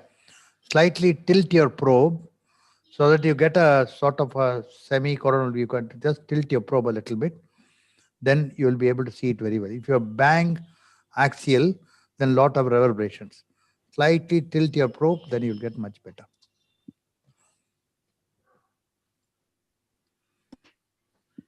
That's what, no more questions. No more questions? So, So, Video. do yes. we need to see all the limb bones in the third trimester also? That is a very good question. If you've done the anomaly scan yourself in the initially and you have documented all the limb bones, then obviously when you do it in the growth scan, anyway, it is a very challenging task to see the bones in the third trimester. So if you've already seen and documented yourself and you're satisfied that the limbs are fine and you're doing a growth scan, then as it is difficult. So it's not necessary to see the long bones. But if you are asked to perform an anomaly scan in the third trimester for a lady, say, whom you're seeing for the first time, she's not undergone an anomaly scan, then you can attempt to see the long bones. If you are able to see all the long bones, then you mention, as Sir said, you need to mention that proximal, mid, and distal segments are seen.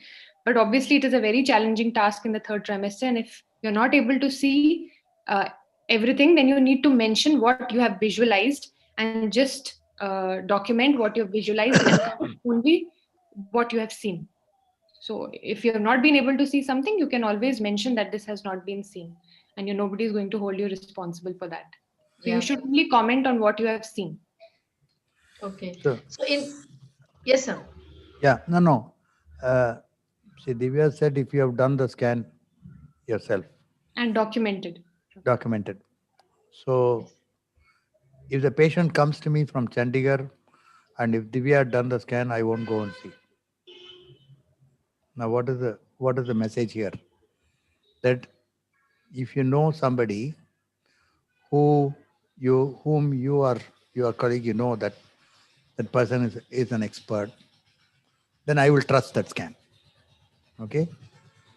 But having said that, please remember somebody with 35 years of experience can miss a limb anomaly in the second trimester, depending on which part of the day you're doing the scan. 9 o'clock in the morning, you're very fresh. First patient, you do put all your effort. 6 o'clock in the evening, you just booked for a show which starts at 6:30. You start a scan. You want to finish. You can't ask the patient to come back tomorrow. Okay, everything. So today, all my patients were normal. So this also has to be normal. So finish off the scan quickly and go. And then few weeks later, you find a limb abnormality. So depending on that,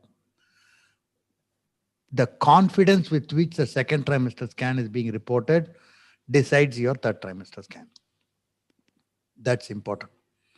If it is unknown, you do not know, you don't have documents, then what we do is we make an attempt, as she said, and we write the limitations of the scan very clearly. Detailed limb survey could not be achieved because of gestational age and fetal position.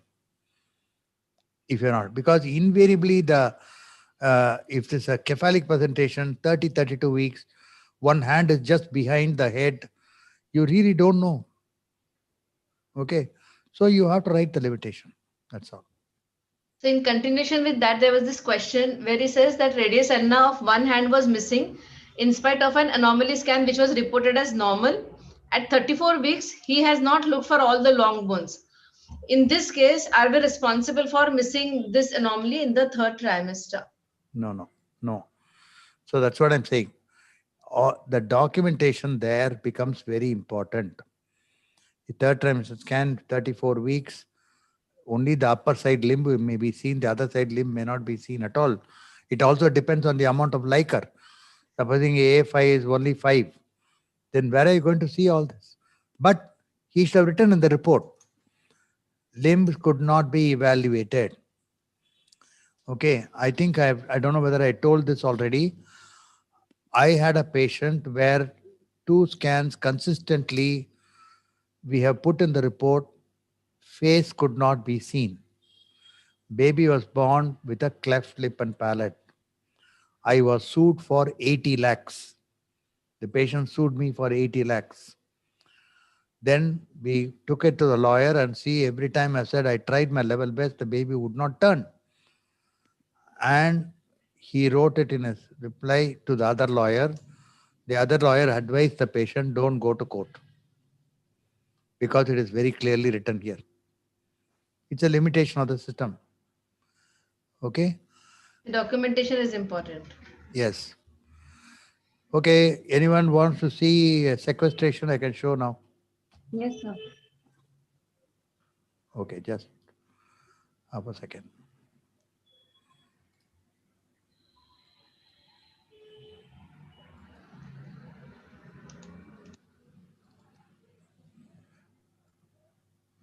Okay, so here you can see the abdominal aorta. That's the stomach. So the head is here. The limb is here. I mean the lower part of the baby. That is the aorta coming from the thorax. These are the ribs. And it's going here. Then you have the stomach. So from the aorta, a vessel is taking off and going up and supplying this echogenic mass which is here. So this is there. There is no vessel which goes in this direction. Okay. There are two situations where you can see this. One is extralobar sequestration, where there's a supply from the descending aorta. Second is, this could also be an upturned superior mesenteric artery. The upturned superior mesenteric artery happens when there is a diaphragmatic hernia.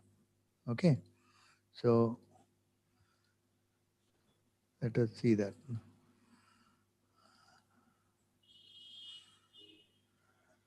No.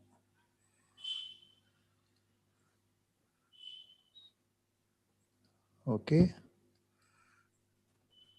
Next, what are we going to do? Okay, I'll answer those questions, post-test questions. I think we finished all the lectures, right? Yes, sir.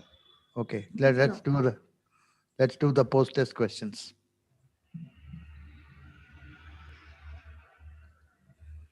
So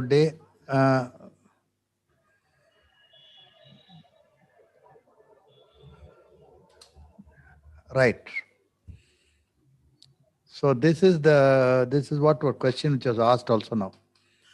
What is the rationale behind performing a structured, routine anatomical evaluation of the fetus, 20+2 plane approach, to assess fetal size or growth correctly, distinguish between normal and abnormal fetal appearances, to examine the fetal anatomy systematically, all of the above? Okay, the 20+2 plane approach is not used to assess fetal size or growth, because this is an anatomical scan. So naturally, A is out and all of the above is out. So you have only two to choose from. To distinguish between normal and abnormal fetal appearances, to examine the fetal anatomy systematically. Oh my God, see what is the answer, which says all of the above. Now let's answer why they have said all of the above. The 20+2 plane approach gives you the anatomical planes, and in those planes, you're also including biometry. BPD, HC, ACFL, we measured as we went to planes 4, 5, 6. Then you came to the abdomen, 7, 8, 9, 10, 11 and 12. So we measured the abdominal circumference. So because you've taken the biometry there, you used to assess fetal size and growth. Certainly between normal and abnormal fetal appearance we saw, and systematic anatomical evaluation. Next is, how do you identify an SGA fetus? Estimated fetal weight less than 10 centile with normal Doppler. Estimated fetal third and 10 centile with normal Doppler. Between third and 10th centile with abnormal Doppler. Estimated fetal weight less than third centile with normal Doppler. Okay. So remember just understand the question. How do you identify an SGA fetus? SGA fetus is small for gestational age. It is not FGR. FGR is fetal growth restriction. So the answer will be estimated fetal weight between third and 10th centiles with normal Doppler. Right? Next. Of course, some people will say estimated fetal weight less than 10 centile with normal Doppler also has to be called as SGA. But the normal definition of FGR, the Delphi consensus, says estimated fetal weight less than 10 centile with any one abnormality of the Doppler gives you a diagnosis of FGR. Otherwise, it's only less than 10 centile with normal Doppler. It is SGA. So if you have answered either of these two, it's fine. Which group of fetuses is at most at risk for adverse perinatal outcomes? Late FGR, early FGR, both of the above, neither of the above. So adverse perinatal outcomes is more for late FGR. Why are they saying this? It is we always think it is actually early FGR, isn't it? In late FGR, you can have sudden death or neurological sequelae at the end of 2 years. Early FGR, depending on the severity and depending on the gestational age at which the baby is born, the perinatal outcome. If the Dopplers are bad, prolonged Dopplers are bad, the baby will have a worse perinatal outcome. So actually both of them before they have you can classify it as a either of this could have adverse perinatal outcome depending on the presentation. But this question, which type of growth restriction associated with severe placental insufficiency, the answer is very simple. It is early FGR. In which of the region of the spine does spina bifida have the highest prevalence? Cervical, thoracic, lumbar, and sacral. The answer is very easy. It is lumbar spine. Which statement is true regarding Doppler examination of the umbilical cord? Umbilical venous flow is most useful in identifying a risk for preeclampsia. Umbilical venous flow is most useful in identifying risk of preeclampsia. The test should be performed at the bifurcation around the fetal bladder. Is of no value if it's a two-vessel cord. Absent end diastolic flow is indicative of an increased risk of perinatal mortality in SGA fetuses. So the answer is D, because absent diastolic flows increase risk of perinatal mortality. Which probe moment is required to move from sagittal complete spine with skin covering section, which is plane 1, to the coronal section of the body to plane 3. So from the sagittal, supposing this is the fetus, so this is the spine. From the sagittal section of the spine, you need to go through the coronal section. So you need to move the probe like that. You have to go through that. So the answer is you angulate the probe through 90 degrees so that you go from sagittal to coronal. Okay. When is it possible to obtain a correct sagittal plane of the fetus with spine anterior? Look at the drawings of the transverse plane of the fetus with spine indicated by the triangles. So when is it possible to obtain a correct sagittal plane of the fetus with the spine anterior? So what they're asking is, spine is 2 o'clock spine is 4 o'clock, 8 o'clock, and 6 o'clock.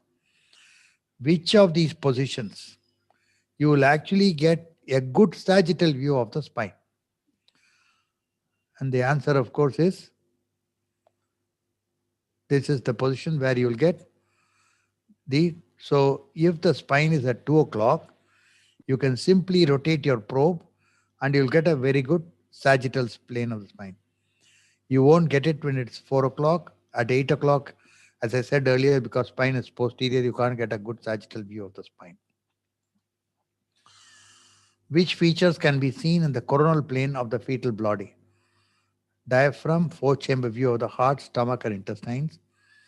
3-vessel trachea view, the kidneys, intestines, the bladder. Diaphragm, bladder, stomach, and heartbeat. Fetal lungs, 3-vessel view, stomach, and the bladder. So, diaphragm, 4-chamber view you can't see in a coronal plane. So, this is out. 3-vessel trachea view you can't see because that's in the transverse plane. So, this is out. Yes, we can see diaphragm. Yes, we can see bladder in the coronal. We can see stomach and we can see the heartbeat. So let's keep this as one. Then lungs, 3-vessel view, stomach, bladder. So stomach can be seen, bladder can be seen, lungs can be seen, 3-vessel view cannot be seen. So the answer is C. So what is the diagnosis of this image? Cloacal malformation, obstructive neuropathy, sacrococcal teratoma, spina bifida. If many of you have written it as spina bifida, okay, might tend to do that, but the answer is sacrococcal teratoma because here is the spine and this is inferior. This mass is inferior and not posterior. Okay, so the inferior mass is more in favor of a sacrococcal teratoma than spina bifida. What are the typical ultrasound features of spina bifida? Triangular shaped vertebrae, lemon shaped head, U-shaped vertebrae, banana shaped cerebellum, triangular shaped vertebrae, banana shaped cerebellum, U-shaped vertebrae, strawberry shaped head. So we know that U-shaped vertebrae, spina bifida, we have said. Second is, so spine should not be triangular shaped. So A is out, C is out. You have to choose between B and D. D is U-shaped vertebrae, strawberry shaped head. Strawberry shaped head is seen in trisomy 18. U-shaped head and banana shaped cerebellum is the right answer. Right. Which of the following statements about fetal heart is true? Fetal heart is complex and not amenable to quality assurance. So this cannot be true. Fetal heart unit should achieve detection rate of greater than 75% anomalies. If you put that, then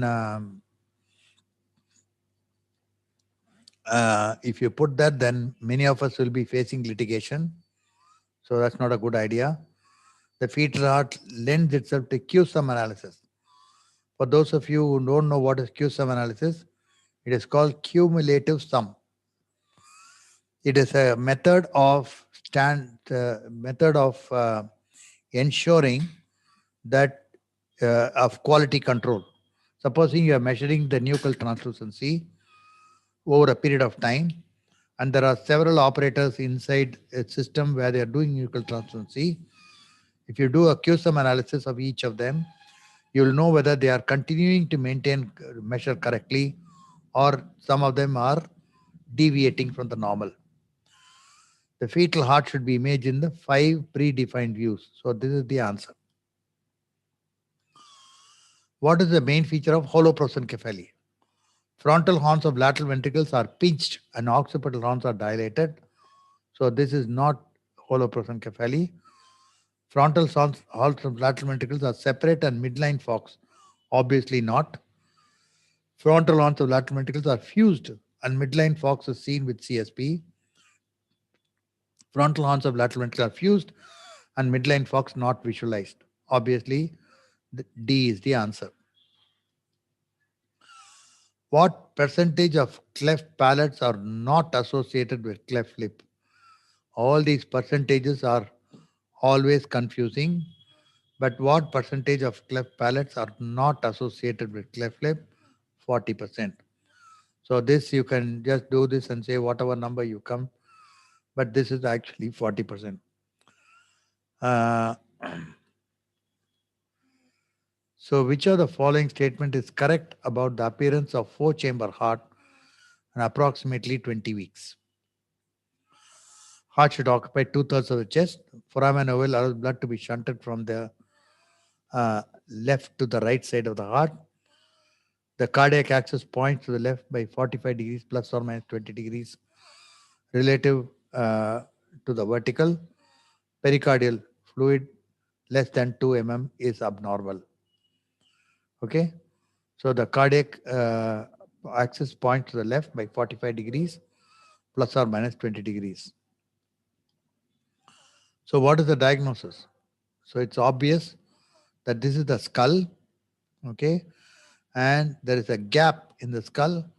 On the gap you can see something protruding inside, and you can see the big fourth ventricle which you can see here, and so it's enlarged. The two cerebellar hemispheres are almost like separated, large posterior fossa. So cystic chiroma, enlarged nuchal fold, occipital encephalocele is the answer. So that's what is herniating out. What is the ideal position of the fetal head for imaging both orbits and lenses? 1, 2, and 3. So obviously, this is the view. Occipito posterior. If the occipit is posterior, occipito anterior, occipito transverse, and any of the above. The occipito posterior view. Because once the occipit is posterior, the face will come anterior and you will see it better. This is the lateral view where you will see shadowing for the other orbit. Okay, from the images provided, identify the image with correct measurement of the lateral ventricle. So let's see this. 1, 2, 3, 4. Which do you think is right? The answer is 2. Right. So why are we saying as 2? Let us say what happened to 1. The 1, you can see the parieto-occipital fissure here, and you have measured it far to inside, outer to outer. So this is not the atrium of the lateral ventricle. This has gone to the body. Here it is at the level of the parieto-occipital fissure. It is the atrium of the lateral ventricle, inner to inner. Okay, this is the glomus of the choroid plexus. So that's perfect. You come to 3, you are far too out in the occipital horn. So that's wrong. And here you are at the same level, correct level like this, but the caliper is outer to outer. So caliper has to be inner to inner. So that's why 2 is correct. Having the heart on the same side of the fetus, the stomach guarantees situs solitus. The answer is having the heart on the same side of the fetus as the stomach guarantees correct situs. The answer is false because in situs inversus totalis, the stomach and the heart will be on the same side, but both of them will be on the right side instead of the left. So that's why. Moving from the transventricular plane to the transcerebellar plane requires which probe movement? Angle, slide, rotate, and dip. So from here, we need to go a little bit more posterior. So the answer is rotate. Bifurcation of the left ventricular outflow tract is indicative of hypoplastic aorta, transposition of great arteries, situs inversus, overriding aorta. So LVOT, aorta does not bifurcate. But if it is the left ventricle, if it is the outflow coming out of the left ventricle, and if it bifurcates, then obviously it is the pulmonary artery. So that means it is transposition of great vessels. Which series of probe movements is required to move from transventricular plane to coronal view of the upper lip, nose, and nostrils? So from plane 4 to 20. Okay, from plane 4 to 20.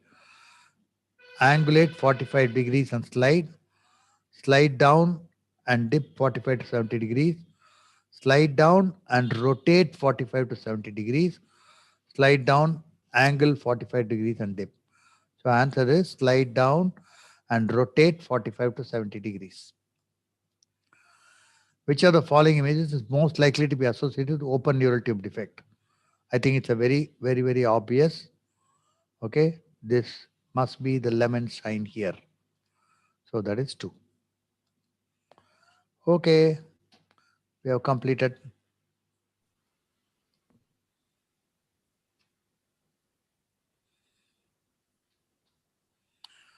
So can I take 2 questions?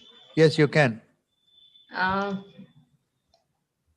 So one doctor wants to know if it is mandatory to include 3D and 4D ultrasound in the 24-week scan, or is there any advantage of including 3D 4D? No, no, and no. Okay, a good 2D scan is more than enough. There are some specific situations. If you want to maximize the use of 3D or optimize the use for your benefit, you use it in specific circumstances. 3D is very good for spine when you are suspecting something wrong. 3D is very good for if you take hands, for example, you can rotate and see where to get that. And if you take a face, for example, you can move this side, that side, from one side to this side, you can move within the volume. 3D is nothing but a series of 2D images put together. When you're moving it, your probe, you're moving too fast. What the probe machine does is, okay, I'll capture whatever you have moved and I'll give you the leisure to go through one by one. That's what 3D says. Then it also tells you, I will give you a blanket where you can put it on that and make it look as if somebody is looking like real. So that is the rendering part. Okay. That is for just enjoying the face and other things, like it's okay. That's you can live without it. Right. And so if the 20+2 plane approach to be followed even in the 3rd trimester scan? See that 20+2 plane. Divya, you want to take this question? It's difficult to follow the 20+2 plane in the 3rd trimester because of the limitations posed by a big baby, the showing from the bones and less liker. But if you are called to do an anomaly scan for a child who has not been assessed, then you would try to use the 20+2 plane approach, try to document whatever you Yes. can. What you can't, you would mention it in your report. So it can be used in any trimester, I mean 2nd or 3rd, but it would be difficult to get all the planes in the 3rd trimester. That's all. And after an anomaly scan, how many scans should be done till term, especially in low risk women? Also, is it mandatory to perform obstetric Doppler in all low risk women? Take 2 questions separately. Number of scans. Yes. Okay. The simple rule is, try to every scan you do to the patient is actually terrifying the patient. When they come, they're always thinking you're going to say something is wrong. Why did the doctor send me for a scan? I'm feeling all right. Why was it needed? So you've done a 12-week scan, normal. She's a low risk patient. That is the first thing to start. History, and history. You take a good history and she's low risk. Low risk for what? Low risk for anomalies, low risk for growth, growth abnormalities, low risk for preeclampsia. She's not a diabetic. She's low risk completely. Okay. So when I approach that, I do a 12-week scan and I do a aneuploidy screening. 90% of aneuploidy, and 90% trisomy 21, and 70% of anomalies can be ruled out. But even if you're not pushing yourself to that limit, at least 40 to 50% of serious lethal anomalies are seen at the 12-week scan. Then the patient filters to the second trimester. You do a good 20 plus 2 plane approach, another 50 anomalies you have ruled out. So this patient, the first trimester scan is passing the 10th standard. Okay. The second trimester scan is passing 12th standard. When you're passing 12th standard, then you are pushed into your next level and you may take any course. Most of them from India, they'll take engineering course or computer course or this or that. And finally, they'll land up somewhere. Some of them will deviate some path. Okay. So question is, at the 20-week scan, we again find out whether the patient is at risk or not at risk. How do we do? Only one thing, uterine artery Doppler. If the uterine artery Doppler is abnormal in the second trimester, she comes back for a scan at 28 weeks. Comes back for a scan at 28 weeks. If the uterine artery Doppler is normal, then it is enough if you do a scan at 32 to 34 weeks. In fact, they prefer 34 rather than 32. Okay, so late onset growth restriction can be picked up better at that rather than at 32.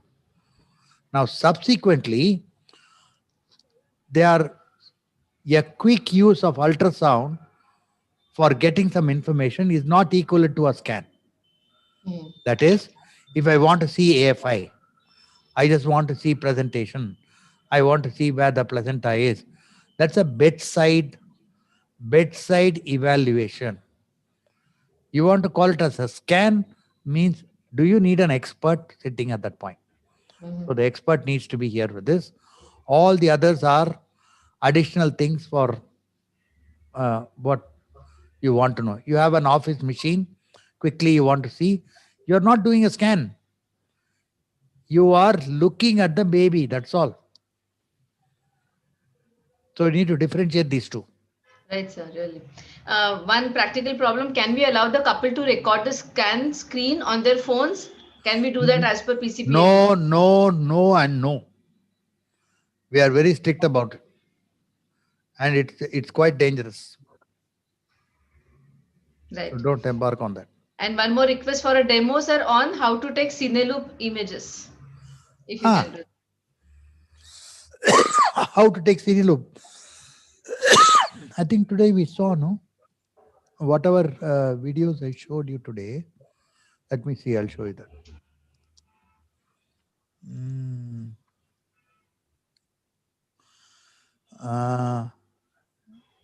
Yeah, plane 13 and 14.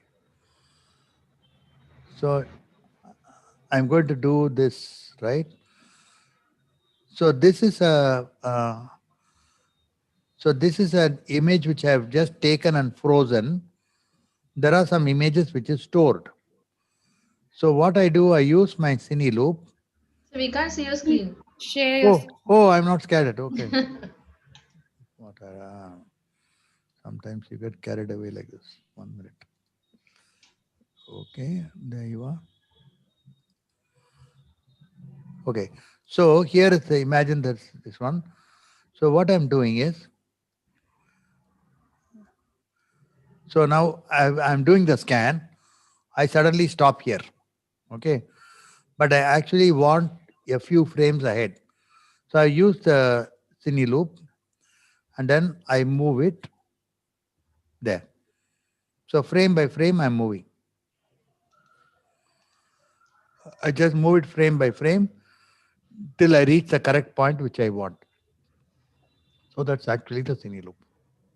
Yeah. Yeah. And how to take head measurement in a patient with head engage, we already covered that last time. Yeah. It has already come down. Yes. See it after birth. Yes, you've already mentioned that. Sir, is anti-scan must in a low-risk population? Beautiful question. What is nuchal translucency? Why are we doing nuchal ultrasound? See, it is screening for Down syndrome. Screening means it is low risk population or anybody who walks in. If she is high risk for Downs already, I won't be wasting my time screening because the mother wants to know, is my baby Downs or no? Then I go for direct testing, which should never be answered by ultrasound alone. In a low risk patient, maybe may not be Down syndrome, then I want to screen. So yes, it's good for low risk population. Yes, sir. I think, sir, we can end the session today because other questions are on Doppler again. Okay. What Okay, do you have? this ends the obstetric part. I think next week both gynec. So what I will do, I'll pass on the biometry tables to you, which you can send it off to everybody. I think. Yes, Right? sir, we can. Yes, we can. I can do that. So I'll do that to you. That's Also, only the values for you train PI and all your yeah, Doppler tables also I'll send. Doppler tables as well. Yeah. Yeah. We'll mail them across. Yes. Yeah, we'll send it off. Yes, sir. Thank you. Thank you so much. Okay. Thank Yes, you. We finished Thank you early. so much, sir. Good We night. finished early today. Yeah, compared to other sessions, but it's still been 4.5, almost 4.5 hours, 4 hours, sir. Yeah. Thank you. Bye. Thank Bye. you. Thank you Nice. so Ami? much. Good night. Yes. Again, important announcement that from 19th Feb onwards, we are having the sessions starting at 6:30 p.m. to allow more time for question and answer. So please log in at 6:15 p.m. hereafter for recaps. And if there is only one link for joining all sessions throughout the course, and there is only one link for pre-test and post-test. And every Thursday, you will get an email with the joining link on how to join, how to review recording, certification process, pre-test and post-test. And those who have not got the email, kindly check the spam email. The time for pre-test is 5:30 p.m. to 6:30 p.m. and the time for post-test is 10 p.m. to 12 p.m. the next day. And if you have not got your ISUOG membership, please check your spam or junk inbox for the mail or else write to casemith@isuog.org.